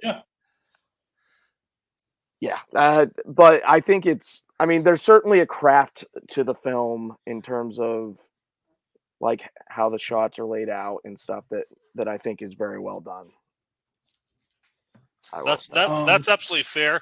Personally, the terms unlikable and Ben Gazzara can never go in the same sentence. I think Ben Gazzara is likable in Roadhouse. Like Ben Gazzara is the protagonist of Roadhouse in my world. So yeah. If you don't like it this one, that's fine. But that's not a possibility for me. That's right. Everybody else that's first time watchers, what's your thoughts on this film? Yeah, so this is my third John Cassavetes movie that I've seen, and before I'm really glad Kirk brought it, because beforehand I kind of felt like I had watched the wrong Cassavetes films, because I had seen, for one, I jumped straight into the deep end with Husbands, which I did not like. Just maybe I wasn't ready for it. I don't know. Maybe it's due for a rewatch.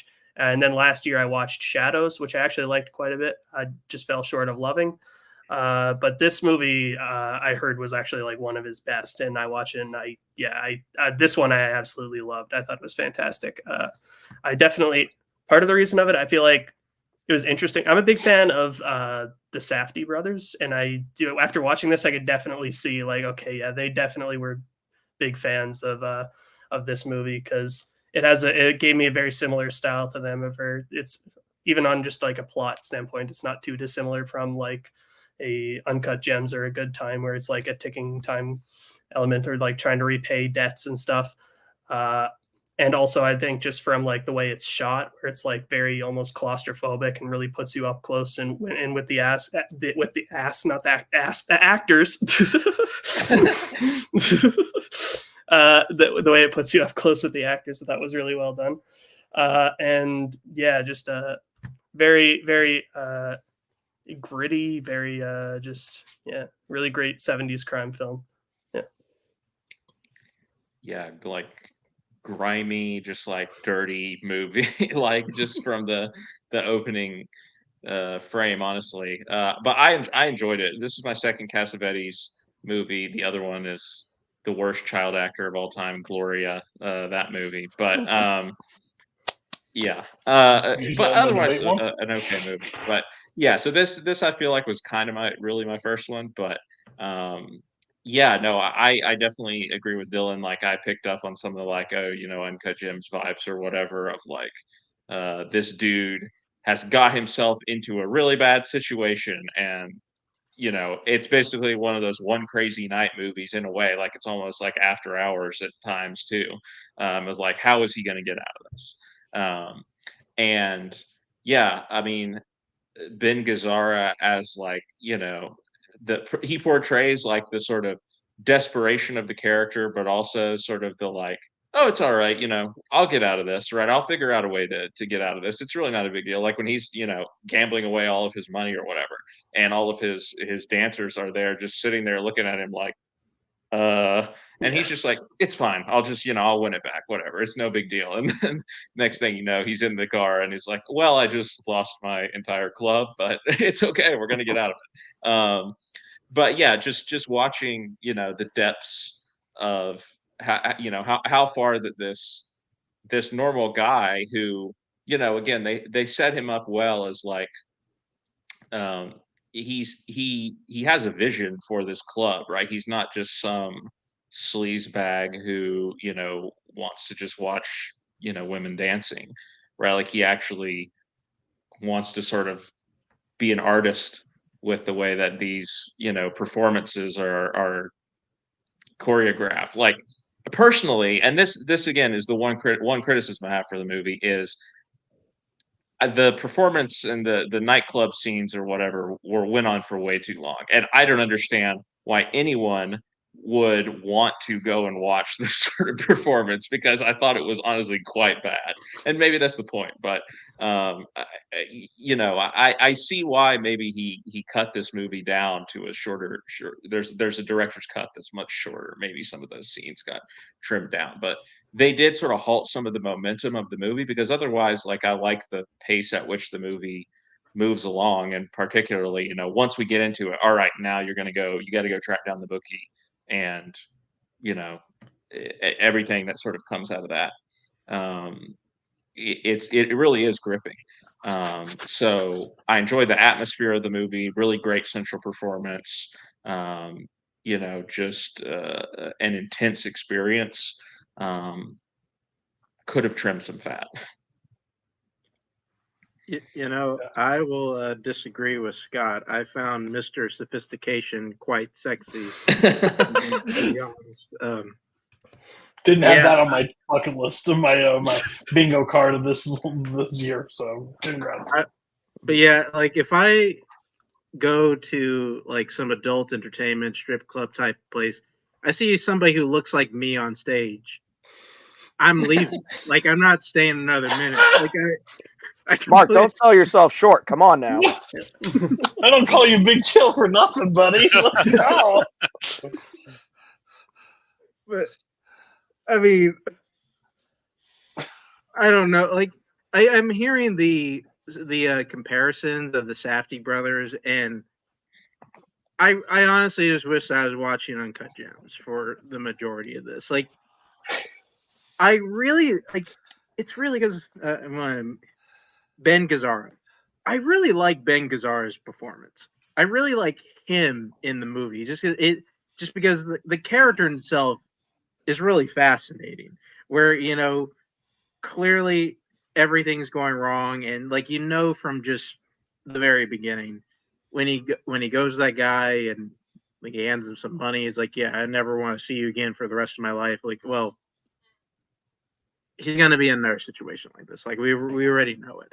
Like it's a foregone conclusion. And then we get into the I think like the weirdest date ever, where it looks like he's taking like his 3 best girls to a prom, and instead he brings them to a fucking poker Just house. sit and watch him play poker. Yeah. What is happening here? And I guess like he goes in at noon and he leaves like at 6 p.m. Like what's going on here? But Like, it was a pretty bad evening, and it's like still day out. Yeah. Yeah. Like, I don't know. Like, it was hard because I like the idea of this. I really like the lead. It's just like, man, I really was largely bored by the whole thing.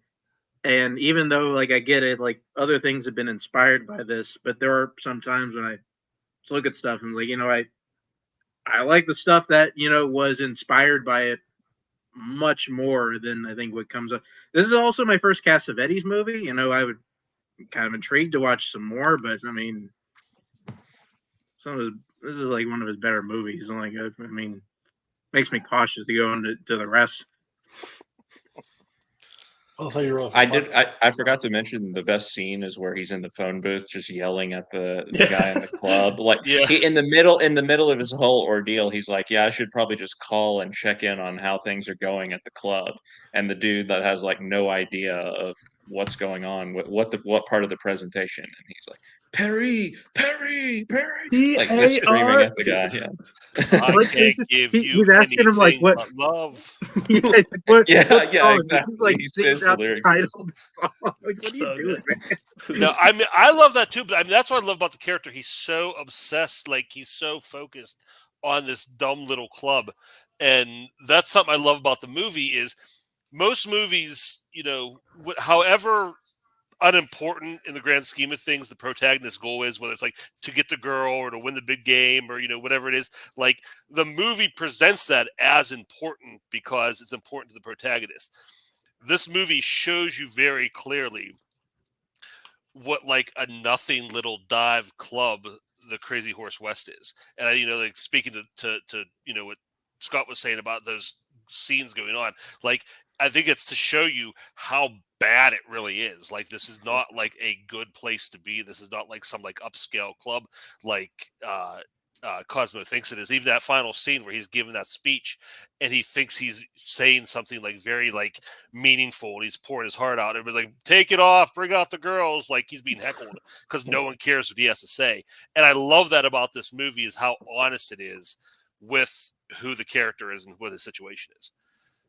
Yeah, that's one thing I really liked about it is I like movies about characters that think that they're like hot shit or like like a lot more interesting than they really are from like, and they set that up so brilliantly at the beginning also when they're going to the casino and he's like trying to play up like these like this big like playboy like super smooth suave and like from the very beginning when he's like pouring the champagne for the girls saying it's Dom Perignon, like everyone's just so like unimpressed with like everything he does in the movie and I think like just the way when he ends up losing it all and how Ben Gazzara sells just like how like it's almost like he has like a coming to reality there of like maybe I'm not that guy Mm-hmm. but he still then just like kind of goes back to the same like lack of self-awareness throughout the rest of the movie and I thought it was just a very interesting character. So yeah, I mean, I'm with you because, I mean, like a couple of months ago, like you'll hear me gushing about Red Rocket. Like I love Red Rocket, and it's kind of the same concept. Mm-hmm. Just I don't know for whatever reason, like this one didn't gravitate me. I also want to go back to one thing. Why is the club called the Crazy Horse West? Did he think he was going to have 3 more crazy horses, like the Crazy Horse North and the Crazy Horse South? Just Like didn't what? just didn't pay off. Well, I don't know if talking it existed then, but there's a Crazy Horse in Las Vegas, so maybe he like ripped off the name and just threw West on it to like differentiate it. And I will say this too, Cody. I disagree with you. I do like the way this movie shot. Like I think there's some really great, like that scene where where that girl's auditioning and it's all backlit through the door. I think that looks great. I think a lot of the scenes in the club, with all like the red lights and everything, I think that looks really good. Like the shots of the audience and the crowd. A couple other things I want to mention. Some of the supporting actors in this. I think Seymour Cassell is really good in this, especially since he's usually playing like a really nice guy. He's in like a lot of other Cassavetes movies. He's in a lot of Wes Anderson early stuff. He's always playing like a nice, friendly guy. So it's cool to see him playing just like a kind of a scumbag. And then I love Timothy Carey in this. He's the big Italian hitman who eats with the white gloves on. And he's done some Cassavetes. He did some Kubrick movies. I think he's most probably known for Paths of Glory. But he's so good in this, just kind of just like odd and weird and terrifying. And I really liked his character as well. I think it's just a weird concept. The last thing I'll say until we get scores. Basically, like unlikable characters. I heard the Safdie brothers be thrown around. Like it kind of just picks it. It kind of just. I guess it's how they're portrayed to me. Whether I'm like on for because like on this one, I didn't like him as like the characters, but he's kind of a sleazeball. Like, but the same thing with the How to Blow Up a Pipeline. Those characters, like, they don't have a redeeming thing. I guess that was portrayed, and I'm not surprised that you didn't. Like, you agree with the how it's shot. Like, I would hope that you would like it if you picked it. I personally think he gets in his own way somewhat with how long he stays on stuff, and that's just a problem in film in general. I understand. There was a movie. What was the last movie you brought, Dylan? Cachet. Cachet. That one stays on stuff for extreme, but like I feel like there's a purpose and a reason behind it, and it actually like works for me in that. This one is where I found it just did, but you know. Well, I will say this, that Cosmo Vitelli in a lot of ways is an insert for John Cassavetes, and there's a lot of like kind of autobiographical stuff, and he's like kind of telling his story here. So I think it's cool that he's kind of honest about his own self-indulgence. Like he's basically saying like, not everything I do is perfect, but it's important to me. And it's what I want to do, and I want to do it without having the rest of the world bother me. Kirk, it is your movie. What is your score? Knowing how hard it is to hit 5 for me, this is a 4.5. Wow, that limit. Just Mark. I like Should've enough saved stuff you. about it to. Did you? I don't remember the gushing review. He's going in a good way. Don't discourage him. Don't discourage him. Sorry, I'm sorry. Let him I just cook. don't know if he understands what he said. We do, but he doesn't. I like the main guy enough to get it to 2.5. Like, I'm not a huge fan of it, but like it's My man, fun. Big Bizarre. I thought he was about to hit it with like a 3.5 after what he said. I was like, what the crap? I give it 3.5. 3.5. I have no problem. I like what it was done. I just think some of the shots were bad, but that doesn't dictate it lower than that. Scott. 4 stars. Yeah, I'm glad I watched it. It does make me want to check out more Cassavetes movies. Just trim a few of those nightclub performances out, and it probably would have gone up for me. Dylan. Yeah, I love this. This is a 4.5 stars and a heart from me. Heart. Tony. Yeah, I'd give it a 3.5. I think there's a lot of good filmmaking there where you can't just ignore. I mean, it didn't quite, like I said, it didn't quite hit for me, but there's quality filmmaking there and craft that I think is worthy to get it up to 3.5. I just think it's interesting that Tony's biggest knock is he didn't like the main character, and that's the only thing that saved it for Mark. So Shocking. Mark's a complex guy. All right, last movie of the night, One Night in Miami. This movie, as soon as this movie came out, I remember that somebody texted me and goes, "You need to see this movie. It's going to be an instant class. Like, you're going to love it." They were right. I rewatched it. It went down for me. This time it went back up. It's like this whole weird thing that's happening. It's bouncing between 5 and like 4 where it was at. I don't think it's a bad movie. Get out of here, Scott. It's this one had like a hard thing to climb because I believe somebody playing Malcolm X, like there's one definitive person that has played Malcolm X, and I think it's very hard to like even do that without being compared to him. I think he does an excellent Mario job Van of it. Peebles. Exactly. Yeah. Denzel who? But my thing is, it's such an interesting. I didn't even read the before chat. Okay, Yeah. That's why he's left. Okay, I didn't. I was get the hell out of here. This is made off a play. Is that right? Am I correct on that? Does Yes, anybody know? Yep, it's Okay. Kent Powers' play, and he did the screenplay for the movie as well. Okay, so it does. I hear that as like one of the criticisms that you feel very plot, like it's terrible. But all 4 characters are so good in what they're portraying.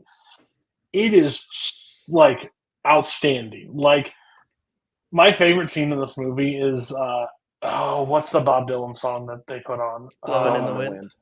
Blowing in the Wind, and like him discussing it, and like when you have like 4 big personalities in one room, they are all like larger than life personalities.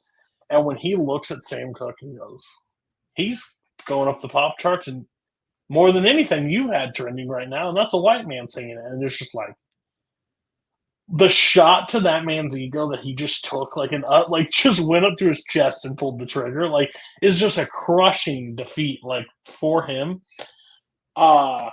I just think and I would say like 4 people that are just larger than life, just like besides this movie, but like in pop culture of larger than life, and how they're all able to do such a good job and not make it like a caricature of those performances.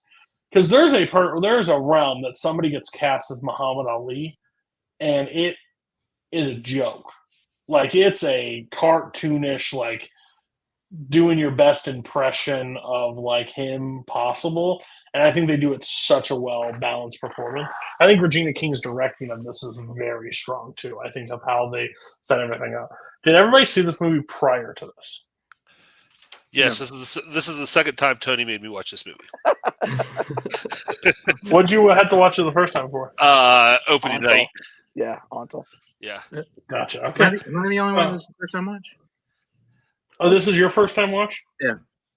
Okay, so what was your take on it after a first time watch? Yeah, I liked it quite a bit. It is weird just because I feel like 2020 is still kind of one of those years where we're just kind of, it's still just kind of like this minefield of films for me. Like I just didn't watch a ton of stuff.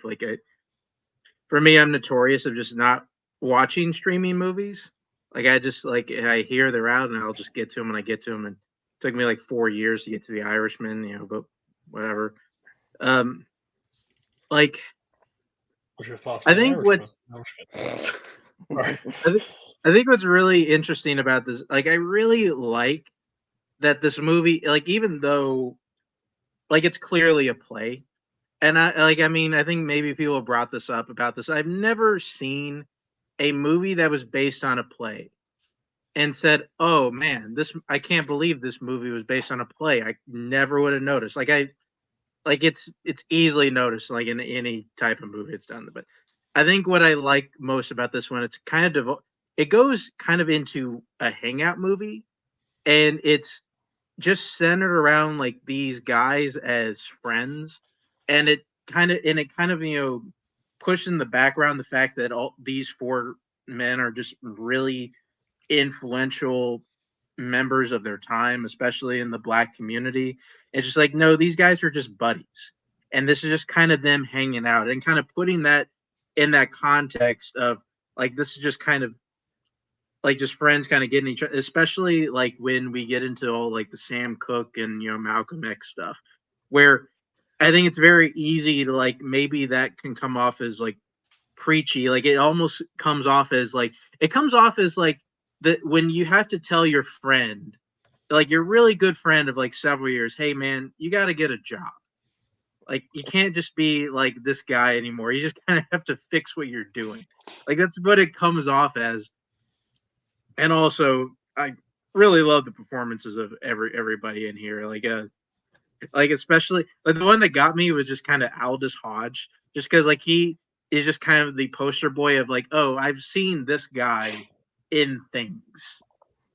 He's just kind of all around, and I really like him as Jim Brown. I think as Odom Jr. He's great, and the guy they got to play Muhammad Ali, he's awesome too.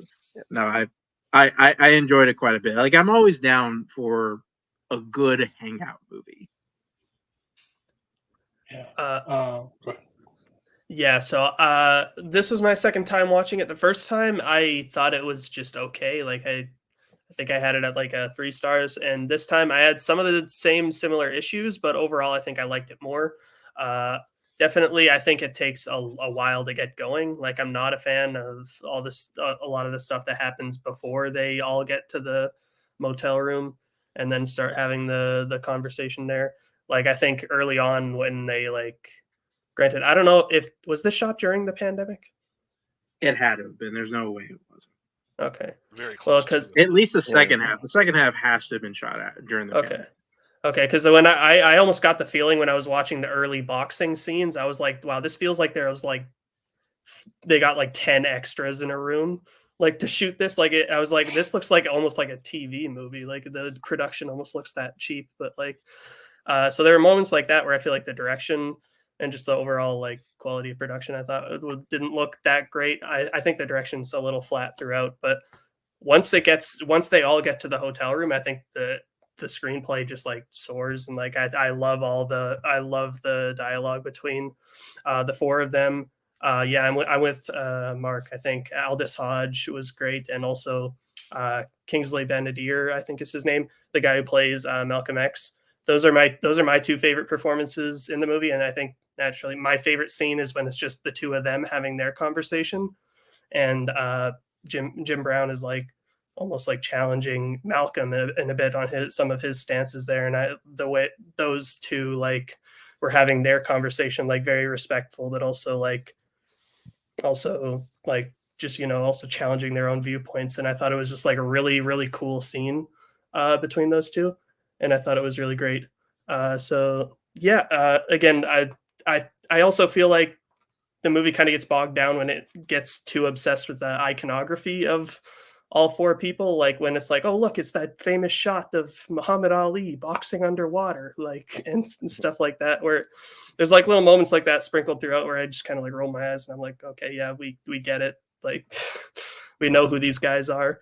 But yeah, I think overall, just having them, I enjoyed it. Yeah, just having them in the same room is enough, but they do have to do some fan service, it seems like, at times, like to make sure, like, remember these? Like, it's the story of like the $1 Million Quartet when like Elvis, Johnny Cash, and all them like perform together on a night, but like that kind of same feel. Like it's crazy when those famous people and we have our story from all of them in one room.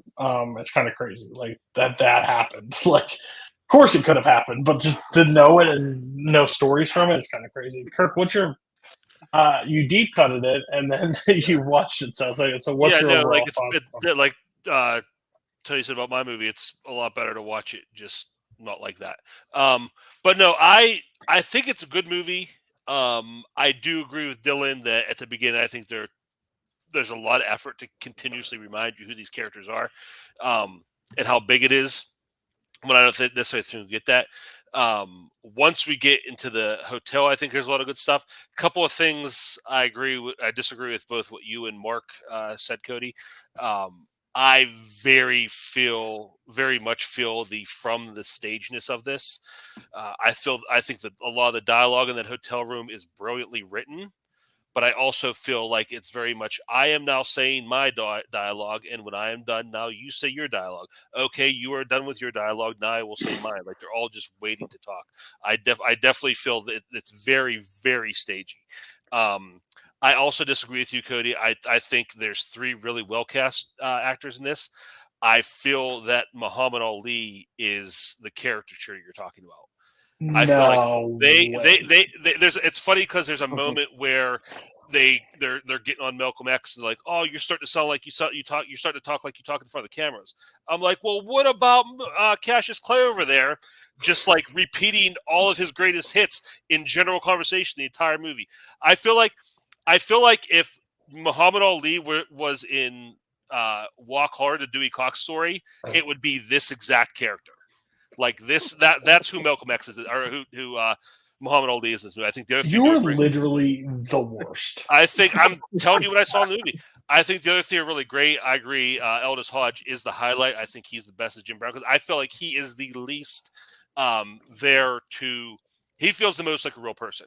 Everybody else is like there to spout these ideas where he just feels like a real guy, and I like how he is kind of like the level-headed one, and like I think he has a scene with all three of them like taking them one-on-one and kind of like calling them out on their BS, and I like that about him.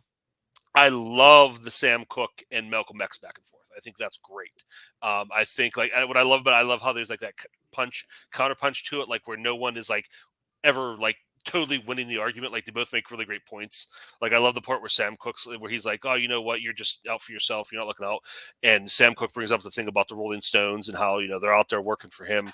I love that exchange. I think that's great. But like I said, I just the staginess of it knocks it down a little bit for me. You're the worst. I should have given Kellen a Chinese bookie like 2.5 stars. Because I'm sitting there, I'm thinking like, no, the entire time when he is Muhammad Ali, I don't get any of like. We get it, Cassius. You're pretty. You don't have to say it 50 times. He's pretty, but maybe that's how he was. We don't know. Yeah, you're just you're mean. But overall, like that's the whole thing. I always found that weird, and I get it. It's like it's basically saying like more of a classic line of I respect it more than I like it. Like that's a classic thing we hear in this community all the time. Like I have a lot of respect for it, and I like it. This is a stage film. I feel like it's a stage film. Like sure, I guess like it's like Fences gets that criticism too, but like they're still great performances. Like they're just cut from the stage to here. It's the same acting. It's how it works. A person says a line, the next person says a line, but everybody's like, it seems like that. I just never felt that. I just never felt that at all. And again, maybe it's like those four larger than life personalities I'm just enjoying seeing on screen together, and that can be my breakdown. Tony, I don't think you've talked much about this movie, so no, yeah, the whole like staginess that doesn't bother me because frankly, if like the classic example is like 12 Angry Men. It's like if you just put people in a room and the dialogue is working and stuff, like you got me. It's like I'm in. I'm all for it. Now, not to say that this movie is 12 Angry Men by any stretch of the imagination, but no, I think like to me, like Kingsley Benadir, and because I had never heard of him before this, and I thought because he has as Cody said, it's like when it comes to Malcolm X on screen, it's Denzel Washington, and that's it. Like, and it's like he kind of has this, like, kind of has to take that on his shoulders, and I think he does a great job. Leslie Odom Jr. was excellent. I think Aldous Hodge, I think, had the most thankless job in the cast because, like, in the movie where it's like, ego. He's the one who's just like, everyone needs to chill the fuck out, kind of thing. Like, takes him aside, and he's just like, just flat out tells him, "You don't have a job," like, kind of thing. And like, I think that none of the characters in their like come out unscathed in their back and forth. In terms of like, Sam makes a point to Malcolm that like Malcolm's like, yeah, like after the fact you can tell it's like okay, and then like obviously Malcolm has the huge thing about blowing in the wind, which almost makes Sam leave the whole thing. He's so like hurt by it, like. But I also think it like they also do a good job like coming together. I think Scene I Love is when Malcolm is telling the story of Sam Cooke's show in Boston. Yeah. Like, I think, like, just stand out part for me. Kind of thing. And no, that's a great scene. I love that scene. Yeah. And Scott also brought up another scene, but when the way it all pays off with Sam Cooke eventually writing the song, what was it called again? Is it Long Time Coming? Change is Gonna Come. Change is Gonna Come, yes. I'm bad with song titles. Yeah. But yeah, that scene that Scott brought up in the chat was fantastic as well. And yeah, the way it kind of plays out the movie, and it was like that was like what their conversation was like building towards. And I just thought that was like just a great way to end the film. Yeah, absolutely. I just want to bring up something real quick. I think kind of people bringing up kind of the Malcolm X thing, a bit, the Denzel of it all. I think this movie, I think, did a very smart thing of at least structuring this interpretation of Malcolm X much different than I think we've seen. Because they kind of portray him as kind of the nerdy guy of the friend group. Like, I mean, we see him at the fight, and he's like, just like whenever they're out in public, he's just there messing with his camera and he's taking pictures and like that scene on the roof is great. Yeah, and he's only like super. He's the most comfortable when he's just with them and not necessarily in the public. I think this movie, I think, just does a good job. I think portraying the character of Malcolm X much differently than we've seen him in a lot of other things. Yeah, I agree. I think they did a very good job. It's kind of like this is a bad example. This is a very bad example. I know that when I'm about to say this, but it's kind of like when Jared Leto did Joker. Like he couldn't go and do the same version of Heath Ledger because you're going to get that. So he went too far. This one was like a more subdued version of Malcolm X we got in this one. Because I think the difference is with this character versus there, he's talking with three friends versus talking to people that he's trying to inspire and lead. So he doesn't have to have that ruthlessness about him. He can be a subdued, like talking to people that he actually knows where they stand and who they are. So I think you get that subdued version of Malcolm that's why it's so you can't really compare the two because they're two totally different characters. Now you get that subdued side of Denzel's character, but you also get the speech side of Malcolm in Denzel ones where he's leading the people. So overall, yeah. We'll get scores. Scott was a 4-star. He gave 4 stars. Tony, what's your rating? I'll give it 4.5. Okay. That works. I am at 4.5 now too. I went from 5 to 4 to 4.5, so it's bouncing around for me, but I just really enjoy it. I don't want to even go to Kirk, so I'm going to go to Dylan. I'm going to pull an Andrew James Barr and say it's a 3.5, but it's a strong 3.5. It's very close to being a 4. Yeah, I liked it quite a bit on rewatch, more so than I did when I first saw it. So yeah, thank you for making That's me, the 3.5 making me I like rewatch the it. most. Yes. Oh, at least you didn't ask me to do. Can I get a 2.5? All right. Mark. I mean, but Dylan really wants to get a 3.75 stars. That's what he wants. Right. Yeah. I liked it. I did like it quite a bit. I honestly I liked it more than I thought I would. I think it was not quite what I was expecting it to be. I'll go to 4 stars. And Debbie Downer, Kirk. Mr. Personality. Mr. Sophistication. Yeah. I'd say, as a platform for expressing some really interesting ideas, it's a great movie. There's some other stuff. I think there's a few really good performances. I just have some problems with the director. This is one, we talked about Brick. I think this one also feels very much like a directorial debut, and I think there's some issues with that. So I'll give it a strong 3. Strong 3. Okay. That is the show tonight. Thank you all for being on. Great discussion. Yeah, it was. Enjoyed it all. It was one of the better ones that we've done. It went a little longer than normal, but hey, the conversation's good. I don't like to cut it off. Yeah, so check out For Sight and Sound, YLS, if you want to be on a future episode and you don't care about a blind watch, because believe me and Kirk got Monty Python and the Holy Grail, and we're both so excited. And he got like 2. You didn't get 2. Did you get 2 fandoms?